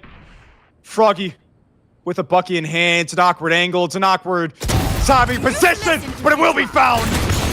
So now all hell breaks loose over in street. Gotta go. Slurp, they know of his position. Oh. Classy to find one and back away, and the trade in mid is there. Go. It's so awkward. Overdrive is online for Zooter, for both the Neons. Every player alive has some sort of ultimate ability online. The defenders got their health back now. The lights, oh so bright. Honey, we saw you do it on pistol round. Can you do it again? Where are you? Spots the first, now sliding to the backside is going to be this Neon. Left in the 1 versus 3, it cannot be done. Anarchy on map point. 2 chances to close it out. 2 opportunities for Lucky Sevens to prove that destiny is truly in their hands. Match point. They come It out. needs to be 2 in a row. I mean, but 2 in a row has been hard to come by. How can you expect that this team, who's been winning maps in lengths of 4, they've been winning enormous runs, they've been getting these kind of economies going, and now, especially considering the way that these economies are working right now, Chaos Theory no longer has a loss bonus. They have no way of buying into the next round if Lucky 7 managed to get themselves up onto 11th. So this is going to be an absolutely pivotal round for Chaos Theory. 1 more round is all you need. Doesn't matter how you get there. It could be the stupidest round you've ever seen. But if you get there, you get there. No damage dealt to Classy over in main. I mean, look at how spread apart they are. Look at where these stars are positioned for the defense. You got a main smoke, a run out star. Oh my days! The timing. Now both these players over towards Art. Gonna have to back away, but guess what? This spike just ain't there. Oh, Stands with this Stand operator. Going to be able to answer back. A 3-on-4 position is... Well, Royal Flush, they look terrified right now. They don't want to be the ones to make the mistakes. Sog, can you be that hero? Diligently holding this angle, waiting for someone to step up. He can't be the one to step up himself, but he might just have to be the one to do 30 it. seconds left. 30 seconds to go, Eclipse. Not scanned out, and Sog gets picked off. Too stupid. A nice shot. And these ultimates are gonna have to be invested surely now. Nightfall gonna be used. Both these players gonna try and cross, leaving Sugar in the 1 versus 3. But there's still the Cosmic Divide on the other side if they have it. But they're not gonna use it. Operator, trained on his position. Still has 2 stars. Calls his bluff. Knows that he's not on. Doesn't get it to halfway. Has a star in hand. Still not on. Needed tap all the way through. Knows that they're not on. Once again, to the 1 versus 1! Stanage puts it away! Oh, so very close! But Chaos Theory takes us to a map 3! It has been a pleasure, my friend. Oh man, Chaos Theory had us thinking that they were gonna show us why they were the number 2 seed, but Lucky Sevens, they didn't have all the fight knocked out of them. They were down 0-9, and they make that game a 10-13 game. Sog, 22-17. Zooter, 18-18. Binu, 19-16. This team was absolutely firing. They had every chance to try and get themselves back into that game, and they almost did.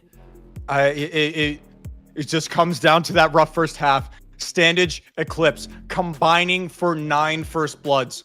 Again, that's the defining factor here, without a doubt.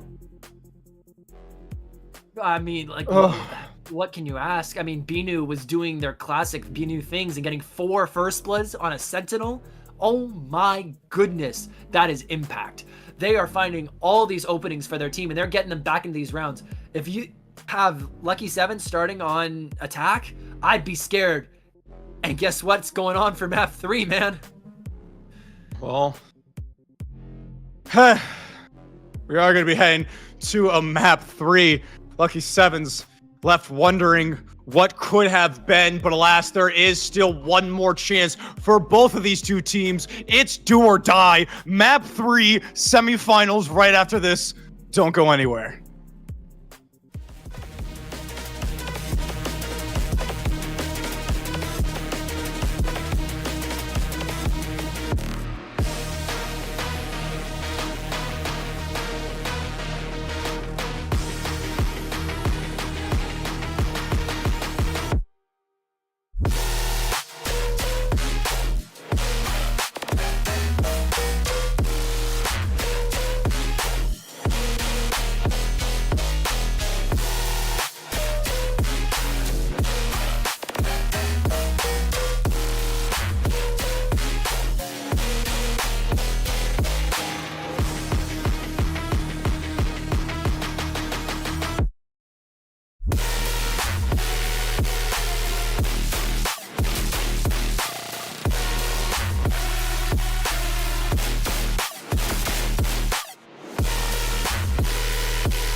Put you on a one-way flight.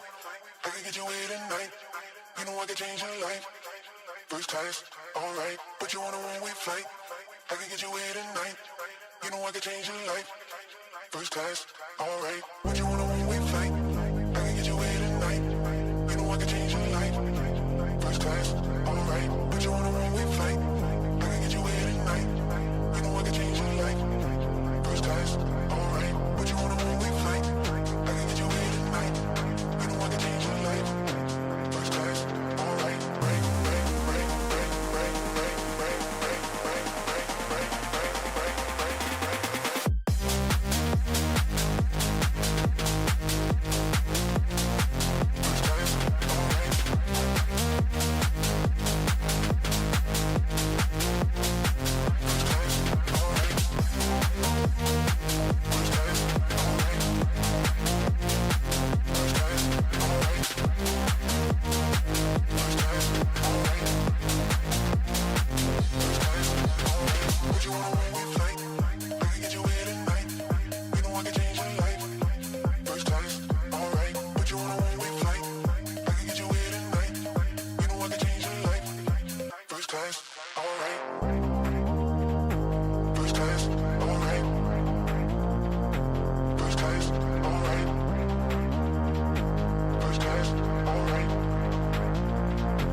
Enigma, I'm losing my mind.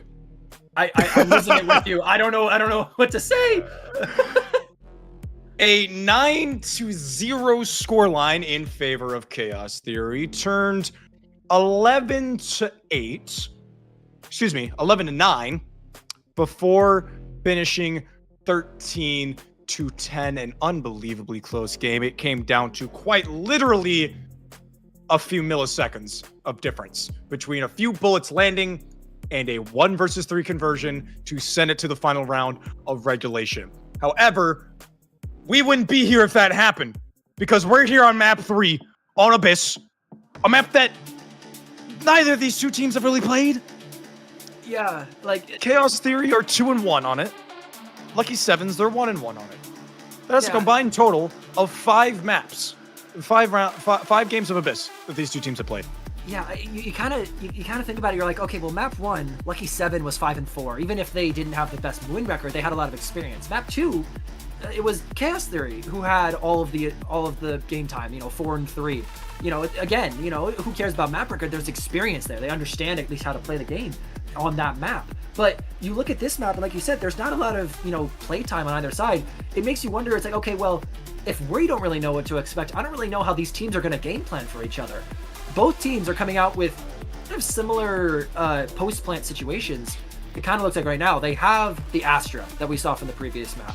They have the Chamber on the side of Lucky 7, but I'm not really seeing that. It could be the Sova from Slurp on Chaos Theory, though.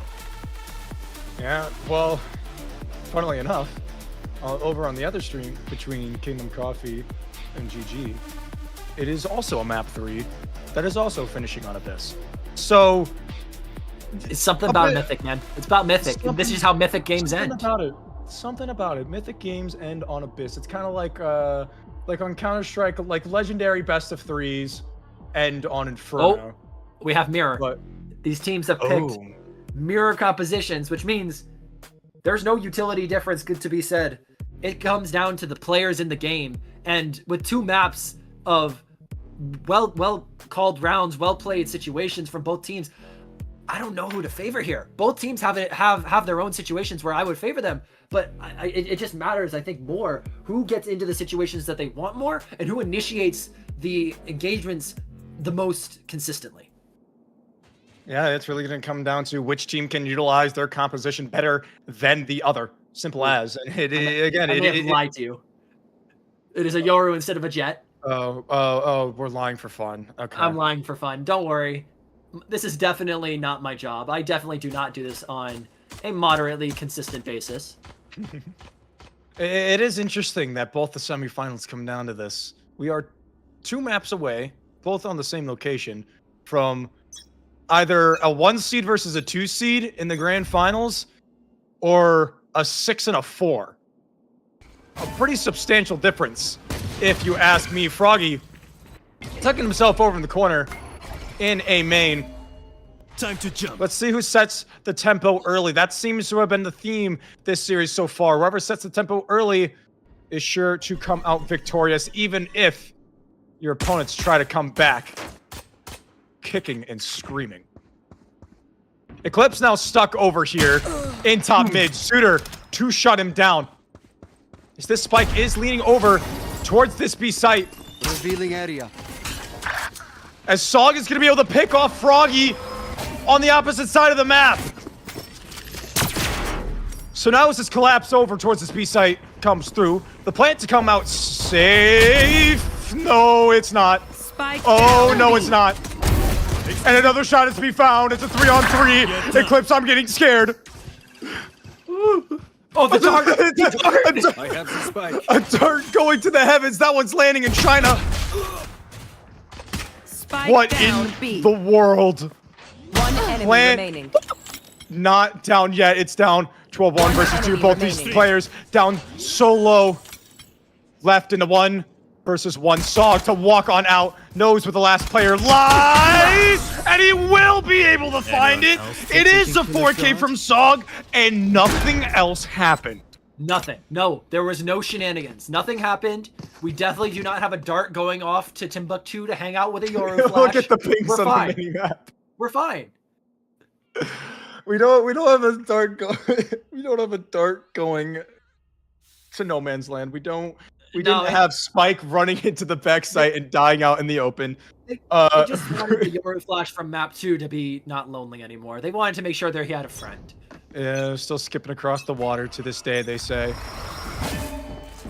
Nevertheless, it is still a round win for the Royal Flush. Big pistol round to 5. If I'm not mistaken, I believe they're now 4-1 on pistols. No, 3-1. 3-2. Perfectly honest, I have not been keeping track of pistols. This game has been too exciting on every other round. Portal closed. You know what? That's fair enough. Later. Gonna fall back here. Suitor now dashing out onto this back side. Standage might be able to find something, but it's just a tiny bit off the mark. So the rest of this cleanup should be clean, all things considered. Players at very low HP. Sugar with a nice double spray down. It is going to be in flawless fashion. So they are going to be keeping all these SMGs and this Outlaw especially into this next one. Yeah, they come in with the Bucky. They are going to buy up the Phantom onto Binu. So, despite of their good economy, they are deciding to not necessarily throw any of it away, but use it to put a hero rifle on who I'm guessing they're hoping to be one of their hero players. They're having the hero rifle lurk on B. Maybe try and project some more presence that's actually there, because why would the hero rifle be by themselves? Drone will spot Classy in the backside alongside the bow from Slurp. So they know the presence of at least 2. But you still got this lurk over towards the middle, and that, believe it or not, is where this hero rifle is going. Trying to bait out maybe a bit of attention here from Classy. Very dangerous maneuver. But I think they're still just trying to bait out some sort of rotate. Venus is completely stuck, and they know that he knows that he's stuck. But this Outlaw now creeping up. What a shot from Sugar. Okay. They don't know the other player in mid. He can catch him off, and he will. And they gotta I'm gonna call it planned, and that's all. Suitor now and dashing on out. already. Now dashing on out into this back site, and that's the site wide open now. The counter spam out through as well. Spike planted. How about that? I don't think I've seen anything quite like it. I mean, it's unconventional, but it's played to perfection. They're stacking their players. Yeah, they had their hero rifle alone on B and in mid for so long, but Last they player end up. standing. Oh my goodness! And it. Teleport. Standage for a 1 versus 4 with only 17 HP. He is going to run away and decide to save his rifle into this next one. It will be this bonus round conversion here from L7. They don't want to let him keep this gun. I don't know if there's anything they can do about it though. Yeah, what these first 2 maps have told us is that, well, wherever you start out on, whoever starts out strong first seems to be going on a bit of a streak, to put it lightly. Yeah, it genuinely has felt like bonuses are just a foregone conclusion to go towards the team that's won the first 2 rounds. Like, there are so many times where you're like, okay, well, the bonus is for the team that has the better weaponry. They should be able to take this round, but whether it be the attacking side or the defending side that's won the first round, they've managed to convert that bonus and get themselves a 3-round lead, and it's almost like, it feels like the tenets of Valorant have been changed for this one specific map. I don't understand exactly what's going on, but it's captivating to watch, that's for sure. Nasty now stuck as all these players start flooding on in. But they will just decide to take the one and back away. Recon Bolt to re-clear it out to confirm that they have indeed backed off. Binu. He I mean, got scared, just a get out. little Don't bit wanna- worried. don't want to give up anything they don't need to. As Sog on the other side of this map, that outlaws from round 2 still kicking. Sog has Now gotten that this- so much impact. I mean, look at all that rotate as well.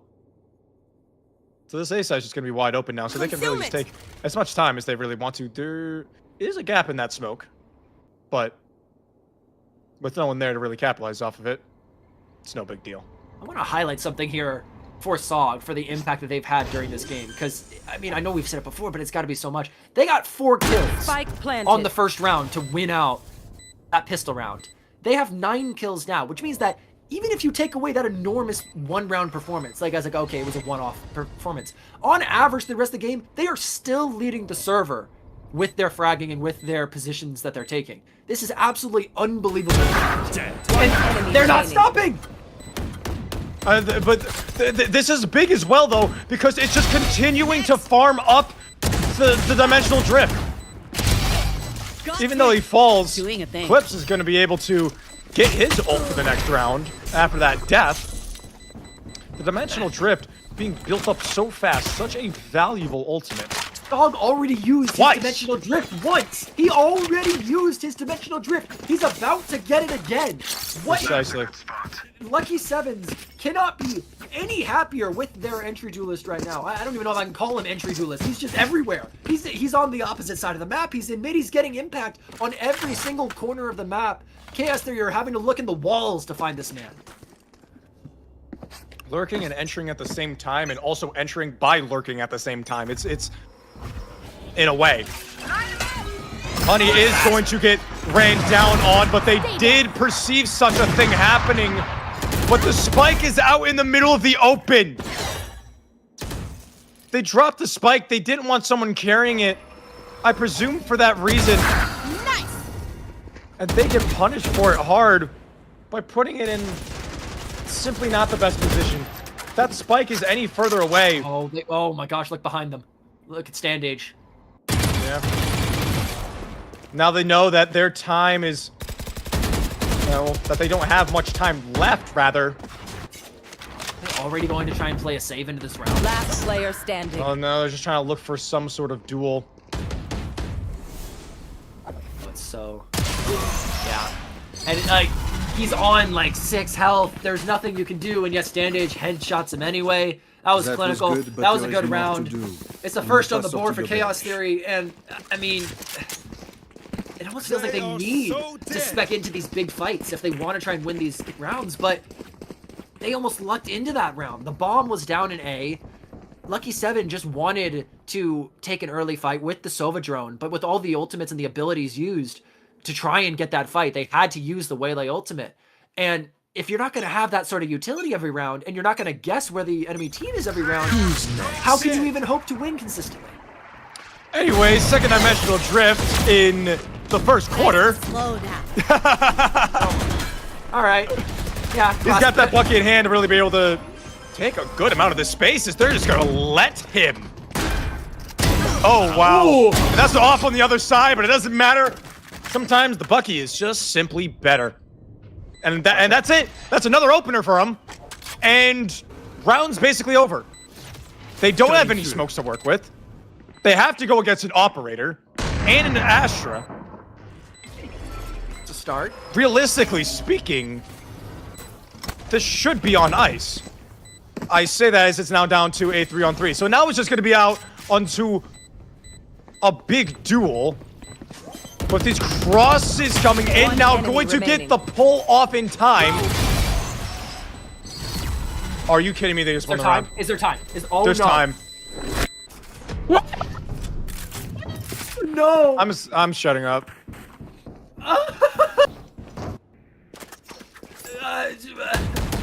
Hello? What's going? What is happening? This game.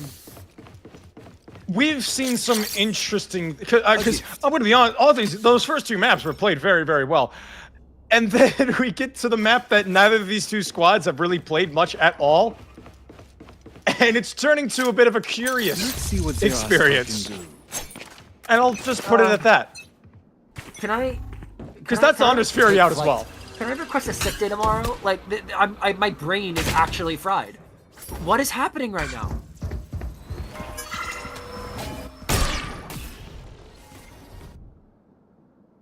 So operator from Standage might clear out B-News stepping up forward. Thank you, Nuclear, on the observing. Yeah, I love it when my my X-rays are flickering. 1 by 1. And there's the opener with this operator. The site not wide open, Eclipse though. Gonna step through the smoke and be able to swiftly shut it down. Let's see if Lucky Sevens have a 3-on-5 of their own in the cards. This spike can get planted. In theory, this backside is open, but they have no idea. Excuse me, yes they do. They do have idea of this player crossing into the backside. Froggy the one to hold it down. 30 seconds left. And Honey is just going to stick the spike down, just get a bit of money out of it at the very least. Wait. 1 enemy remaining. No. I thought there was an opportunity there when the first player to swing them died, but in the end, the numbers are just too much. 5 versus 2 is not gonna ever be a comfortable situation. In that case, they convert. In this game that looked like it was already on the bad track from the start with a 4-0 lead for Lucky 7, it's now only 1 round difference. Chaos Theory has come back. They have ults online, and they are. Need a drop. They're back here. They're back in it. This is by no means an over. What was a very solid start has turned into a very peculiar middle ground. Oh, it still You has want to 15 play? kills. Let's It's play. like you know the drawing, like the meme of the horse that's like really high quality and it turns into a stick figure. Spike down A. Every Big time, combination Doing a of thing. ultimates being used.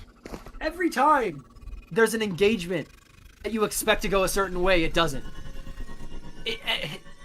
Both of these teams are pulling out incredible moments to shut down plays from the other side, and it's resulting in a game that's close, but not in the way you would expect. Classy finds another one.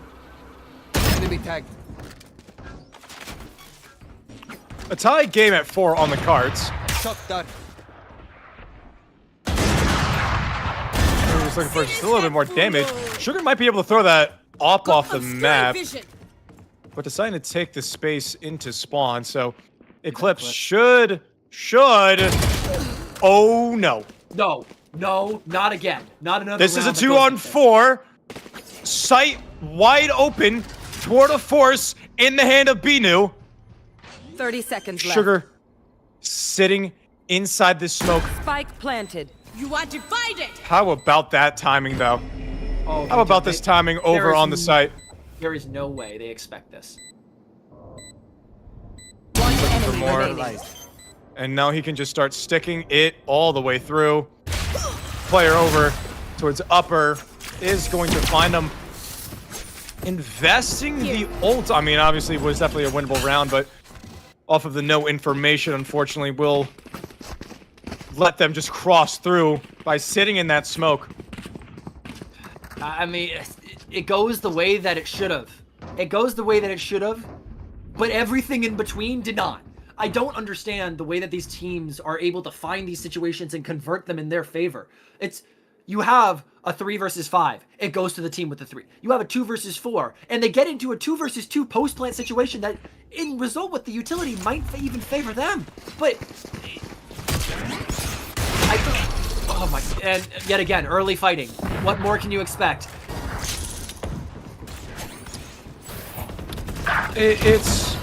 It's like watching a car crash. You can't look away. With Sugar, I mean, I could watch that all day. A brilliant shot out of him. Saw going to be able to creep up planted. and might be able to backstab Sandage here. Portal closed. But with these smokes fading and these two players on site just continuing to slowly but surely get crept up on, it's not looking pretty. This Guardian now completely stuck. The shot not there. Neither is the Sheriff. 4 in a row from Royal Flush, turning to 5 in a row for Chaos Theory as they take their lead for the first time in this map. I thought, for a moment there, I thought it was going to come back. The team with the economy round, the team that did not have the weapons, was starting to hit some stuff. But Chaos Theory, they calm it down. And against their namesake, they play it slow. They play it controlled. They don't take the fights they don't have to. And they make sure that the low guns for Lucky 7 end up being their downfall. No ability to confirm the kills. Oh, it's just, That works. I would say, okay, we're back to regular guns. Both teams are good. Oh yeah, we're probably going to calm down a bit here. But I feel like I'm invoking the Wrath of Cthulhu if I say that. Triple walk down in A main. Clone not going to be shut down. So you do notice that is a judge in hand. That's an operator for Standage, but they're just going to opt to clear the entirety of the B site. We have a 5v5 retake on our hands, but big ults on the side of the defense. More specifically, this conversion pass on this waylay. Judge, though, is always going to be a good response to anyone trying to find some quick Spike space and a close planted. angle. They're going to have to be careful trying to deal with this. That dart clears out a good amount of space as the opener goes to Sog. Slow coming out now. The spray are there. Conversion path's gonna put Zoot in a precarious position, but you still have this lurk all the way back to mid. Defeated. My Cosmic Divide to be used, but you still have this chamber on the other side. Alongside, I am the hunter. One enemy remaining. alongside the Hunter's Fury. That's gonna clean up the 3. Binu didn't even need to reveal his position. We find ourselves tied back up at 5. Again, it's very, like, just crazy things happening all over the place. It might be the weirdest thing to say. That might have been the most normal round played so far. The judge got the kill where it was supposed to. The better guns and the retake on site, the high-low, worked how it was supposed to. The Cosmic Divide was in the right place. Like, and yet, there's still shenanigans. Another big fight over towards A main. Don't miss me. It's just going to be down to this aim duel. Classy is going to be able to cross back out, but not before his comrade falls next to him. The waylay dash out, swinging with the clone in hand.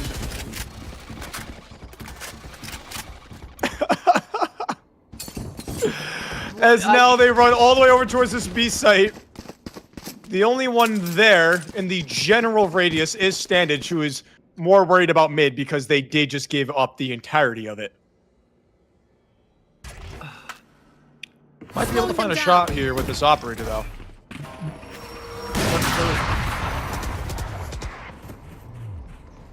This spike is still in main. Sugar's the one with the spike in hand. This is going to take so much longer for them to really get out. He's not going to sight! Now they finally realize that he's hightailing it on over. Suitor, luckily, is just that guy. But my god. Am I going to need Spike therapy planted. after this match to rebuild my brain? I don't think lots of people think they're building with us anymore. Using the conversion paths to push back these players and get themselves into a better position. Last player standing. No, Getting slurp in a 1 versus 2. here's the other one. Yeah, so they know that it's just the one playing so close on him, but the awkward angle is going to let Sugar swing all the way around. It is 6-5, finally reclaiming the lead. Last It is Royal round Flush, before 22 in the a row switch. here now as we move on to the last round in the half. So the opening pick actually converts into a round win, finally. We're not getting the team down numbers winning the round. I'm But still what- just Sugar didn't realize he had Spike. This game is going to make me lose my voice. I do not know any other way of emphasizing how much craziness is being brought onto the table by both of these teams. Watch this. Recon bolt immediately being broken and an instant rotation off, thinking that it's going to be a move over towards this B site. There. So now it's just Froggy in the backside with Slurp Gonna fall back here. slowly coming in to help. So they walk on out. Zooter with the opener. Portal closed. And they're just going to sit back. But look at this flank. Look at this walk down from Eclipse. There's going to be 2 players directly in front of him, including the Spike. Spike carry. Oh! And he drops it. Spike Spike's down. here. Attacker that's spawn. gonna give so much information. And that's a lot of lost time. Because look at this as they grab the Spike. Look who's walked back through main. Standing. That was A brilliant job of capitalizing off a disaster.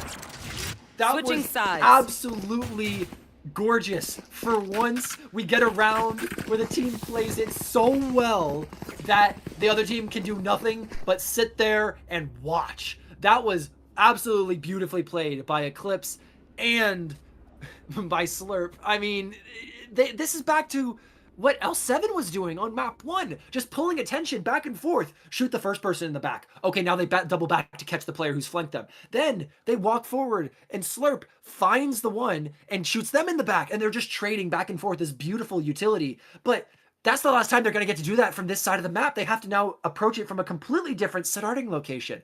And, oh no, A main, here we go. Be right back. A lot of chaos, to put it slightly, but that wouldn't be the game we're casting if it wasn't chaotic, would it? Down. Zooter to try to pick up the pieces, but Froggy to shove the puzzle off the side of the table. Sugar Spike planted. shooting at the trade. I broke your mirror. So now it is a 2-on-3. Binu with an opportunity to even the score here. No one to really trade out Eclipse if he's able to find the shot onto it. I like this Teleport's TP ready. here from Last player Standage, standing. but clicking that right click a little bit too prematurely. These players definitely low. A couple bullets are all you really need. Going to spot out Eclipse, but just a tiny bit more on top of it. Chaos Theory to win their second pistol of the series. All right, now we get to see the all-important question. Does Chaos Theory, after this round, win the bonus? 'Cause so far, I would say they would, but honestly, there's a higher chance of them winning the bonus than them winning this second round with how much chaos has been happening right now. L7, we got to see if they fight back into that, because that round, they just kind of got overwhelmed. They tried to take a fight into A main, but they didn't realize that they're walking straight into 5, and Chaos Theory just capitalized on it.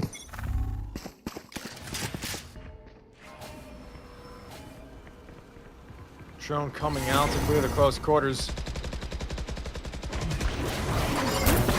This dash is going to overwhelm Binu and force him to teleport away. He got Sog.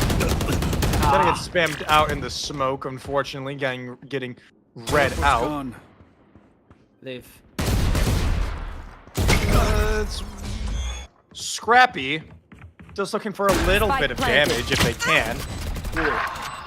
But it seems that at the most right now, it's just going to be a bit of armor that needs to be rebought on 2 players.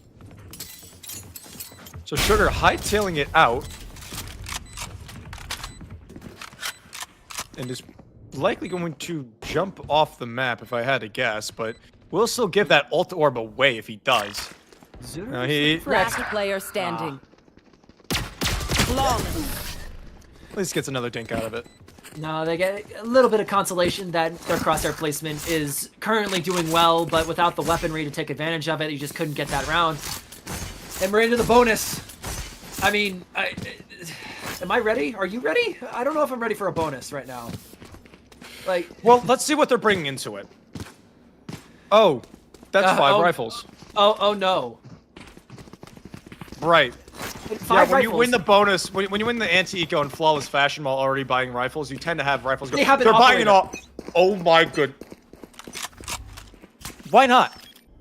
You know, why not, man? The defense can't even fully buy in. Binu doesn't have a gun. He has light shields and 3,100 creds. And no gun.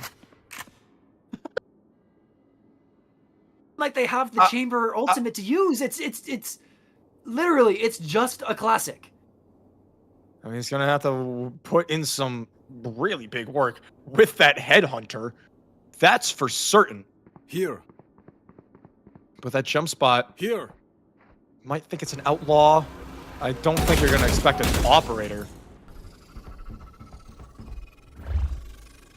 But grouping up now, Slurp to find Zooter.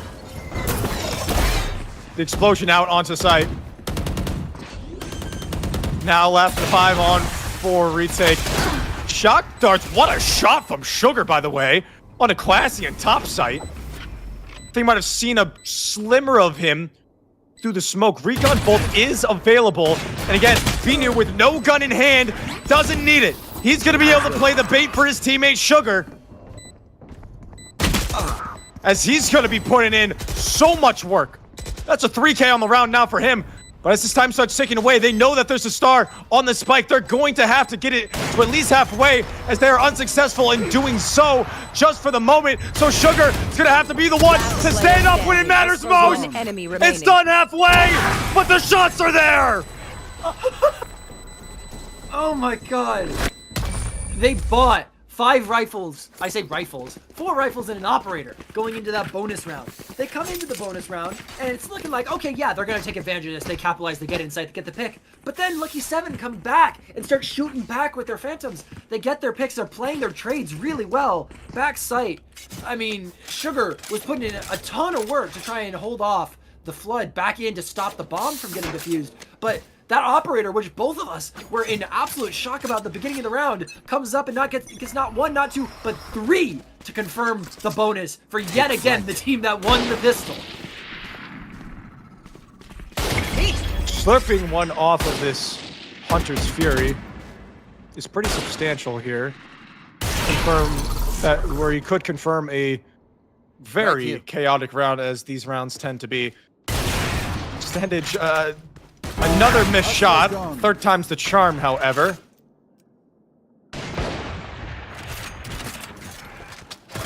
The spike still on the floor as all these players group up. It is going to be Sog with this Bucky to try and do what he can. What is that from Eclipse, by the way? I'm unsure.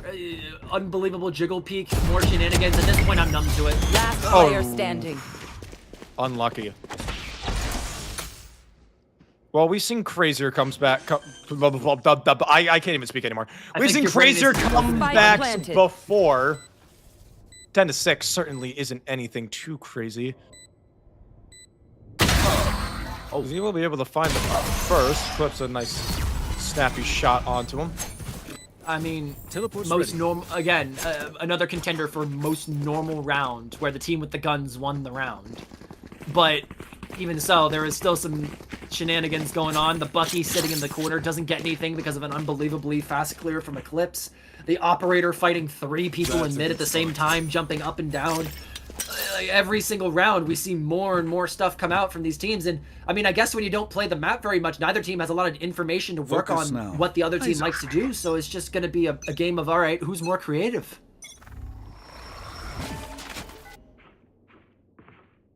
See the instantaneous walk down over on the B site from Zooter. And he's going to be able to clear out a lot of this space very, very early on.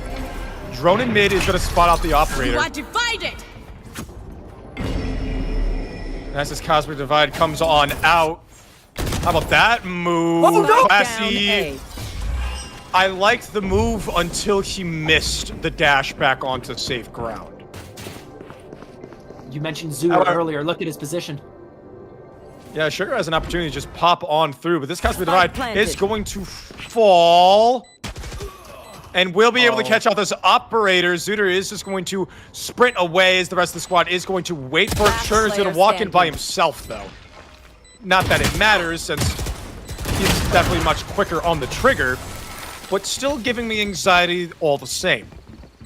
Yeah, I mean, it's kind of hard to think for a team that was up 4-0 in the beginning of the game that was their first win on defense with all the situations that they've been in. That was their first win. And I just want to also shout out here quickly. On the first half, SOG, we highlighted how unbelievable they were for the impact they were fighting. But on this second half, in spite of the rounds they've lost, Sugar has been consistently finding huge value on this Astra. Utility, gunplay. They have been finding impact kill after impact kill that have been putting their team in positions to win, and they finally are able to convert off that.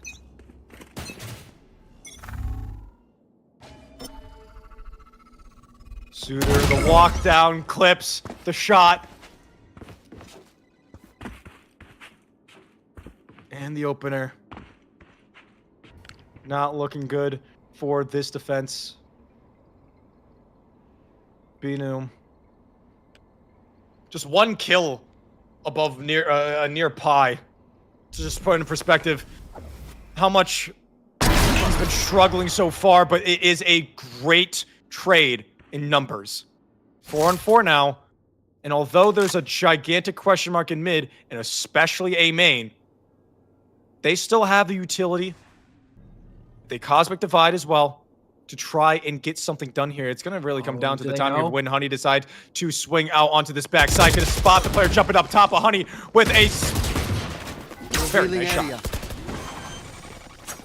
Classy with the trade back. Both these players so definitely low on HP. We have the Astras and the Waylays out. Clone. Ooh. Still with Clone inside. Gonna be able to move on just a little bit further out. Playing in such a close position is Classy, but he can't find the shot. Both players now stuck in main, but with no smokes available. Stand-ins with the 3K. Moving them just that much closer. I mean, to neither team. Series point. Neither team had an Astra or a Waylay. They couldn't dash in and get out. They couldn't smoke off or use their pulls or anything. So it was just going to come down to the gunplay and that Silva ultimate. And Stand-Age, he comes up big. He got all 3 of the final 3 there. Just huge impact. And we saw it pre-game how much rating Stand-Age has been getting, how much impact they've been having as the newest player on this squad. You want to play? Let's play. And they're showing. Closing into what could be the final moments. The winner to play Kingdom Coffee in Grand Finals as they just won map 3. I believe 13-8.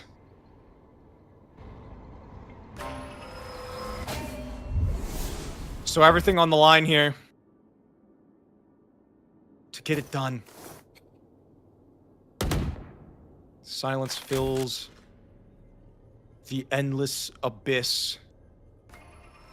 But with this spike still over towards spawn, it is going to be a bit slower for it to really, for the pace to really get picked back up. 50 seconds of the round, spike is still just chilling all the way back. The rotations are sheer. The spot in mid from this off, the tour de force to be more precise. This spike is going to get picked on up. Zooter to fall over in mid. Sog the one to need to hold it down. Hold down the storm against the double dash in, and Sugar in the back of sight. One enemy remaining. Will do so beautifully. A desperate round needed, and a great way to stabilize. Stand-Ins left all alone. As his position now known, 15 seconds left, physically impossible now to plant. He's just looking to get a bit more damage off. They find the one, gets the impact player down, but that's going to be tough. There's also a very interesting money situation coming out here from Lucky 7. They are going to be able to purchase weapons, but there is probably going to be a little bit of a money hurt, especially if they manage to lose this round here. I mean, Lucky 7 almost needs to go on a run here. If they lose this round and they let Chaos Theory get up to 12, they're not going to have enough to get a good buy.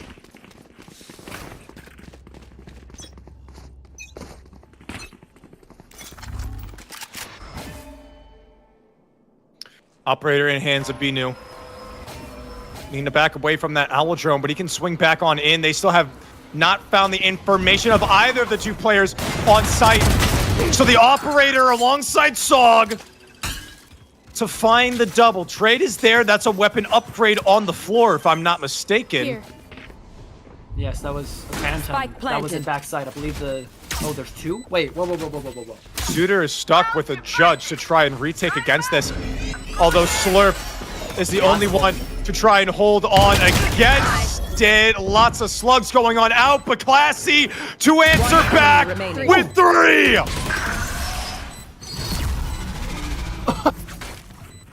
Heroics and nothing else short of it. Map match series point for Chaos Theory Anarchy. 4 in a row needed from Lucky Sevens. We've seen them pull off crazier strings before, but they need it now more than ever. Again, winner plays Kingdom Coffee in the grand finals. I mean, what else can you try and do to get into that round? Classy was just absolutely clinical. 3 shots, 3 kills, shifting the round 4 versus 3 to 1 versus 3. Get early contact here, coming into B. All this utility being used to explode out onto this B side. You do have the Hunter's Fury to potentially try and combo it here with this dimensional drift, and it will be done so. Spike carrier not going to go down the Hunter's Fury, but Sog will find it. This kills over through mid though from Classy are so strong, and Sog's going to get stabbed in the back. Binu left alone in a 1 versus 4. Out of my way. The world on his shoulders, but that weight might just be too much to bear. And they're not going to give him anything, not even an inch. Slowly creeping on forward. The second he takes any sort of contact, the double swing is there. This should be impossible. This should be all wrapped up. Done deal. But as they slowly but surely going to spot the elbow out of it, the drop down, but Eclipse finding the shot. Attackers win. No upset on the cards. Chaos Theory Anarchy moving on to the grand finals. And they will play Kingdom Coffee, a #1 versus #2 seed matchup here for Mythic Season 9. I mean, it was a chaotic map 3, and one of our teams, just by name, is designed to thrive in that sort of situation. The house is crumbled. Chaos Theory moves on to the finals. Turns out that bye week, I mean, it ends up being enough. They end up getting that map. They lose map 1, but they use that warm up. They go into map 2. They get a huge lead, almost drop it, but then they take map 3 to the absolute most chaotic rounds possible in order to find their way back into this series. Take them down 13-8, and just a quick shout out again, Sog and Sugar on the side of Lucky Sevens. They had absolutely standout map performances. They were doing everything they possibly could to get themselves back into this game. I mean, I'm starting to lose brain cells from the sheer number of insane situations that these teams brought us. Yeah, Royal Flush, they had the 11 First Bloods, unfortunately couldn't capitalize on a decent amount of them despite their positioning and whatnot. A heartbreaking end to what was undoubtedly a very, very entertaining team to watch in Lucky Sevens. I mean, if you watch that quarterfinal game, it was nothing short. You watch map 1, it was nothing short. You watch map 2, it was nothing short. But just the string of rounds in that second quarter on their attack side, just not really going their way, really set the tone for Chaos Theory to really be able to just keeping the ball rolling and put in a situation where they really could, where Royal Flush couldn't really do a whole lot. No, you have to just feel for these players who have been working all season for this opportunity, who pulled off such an unbelievable comeback in their first match, and who are feeling on top of the world coming into this, especially considering they took map 1. They feel like they have it. They feel like they have a chance to try and take it out, but the other team they're the number 2 seed for a reason. They had an unbelievable regular season. They proved time and again how good they are as a team, and with their new addition with StandAge since the halfway mark. Congratulations, man. Chaos Theory reigns supreme in the semis. They got another big Titan to face up against in the finals, though, with Kingdom Coffee. That's going to be a hell of a match. Yeah, and I am very, very excited for when Championship Day arrives. So with that said, I want to thank everyone so much for watching. Final score, Chaos Theory 2, Lucky Sevens 1. I was Chase Mace, joined alongside Enigma, wishing you all a very good night.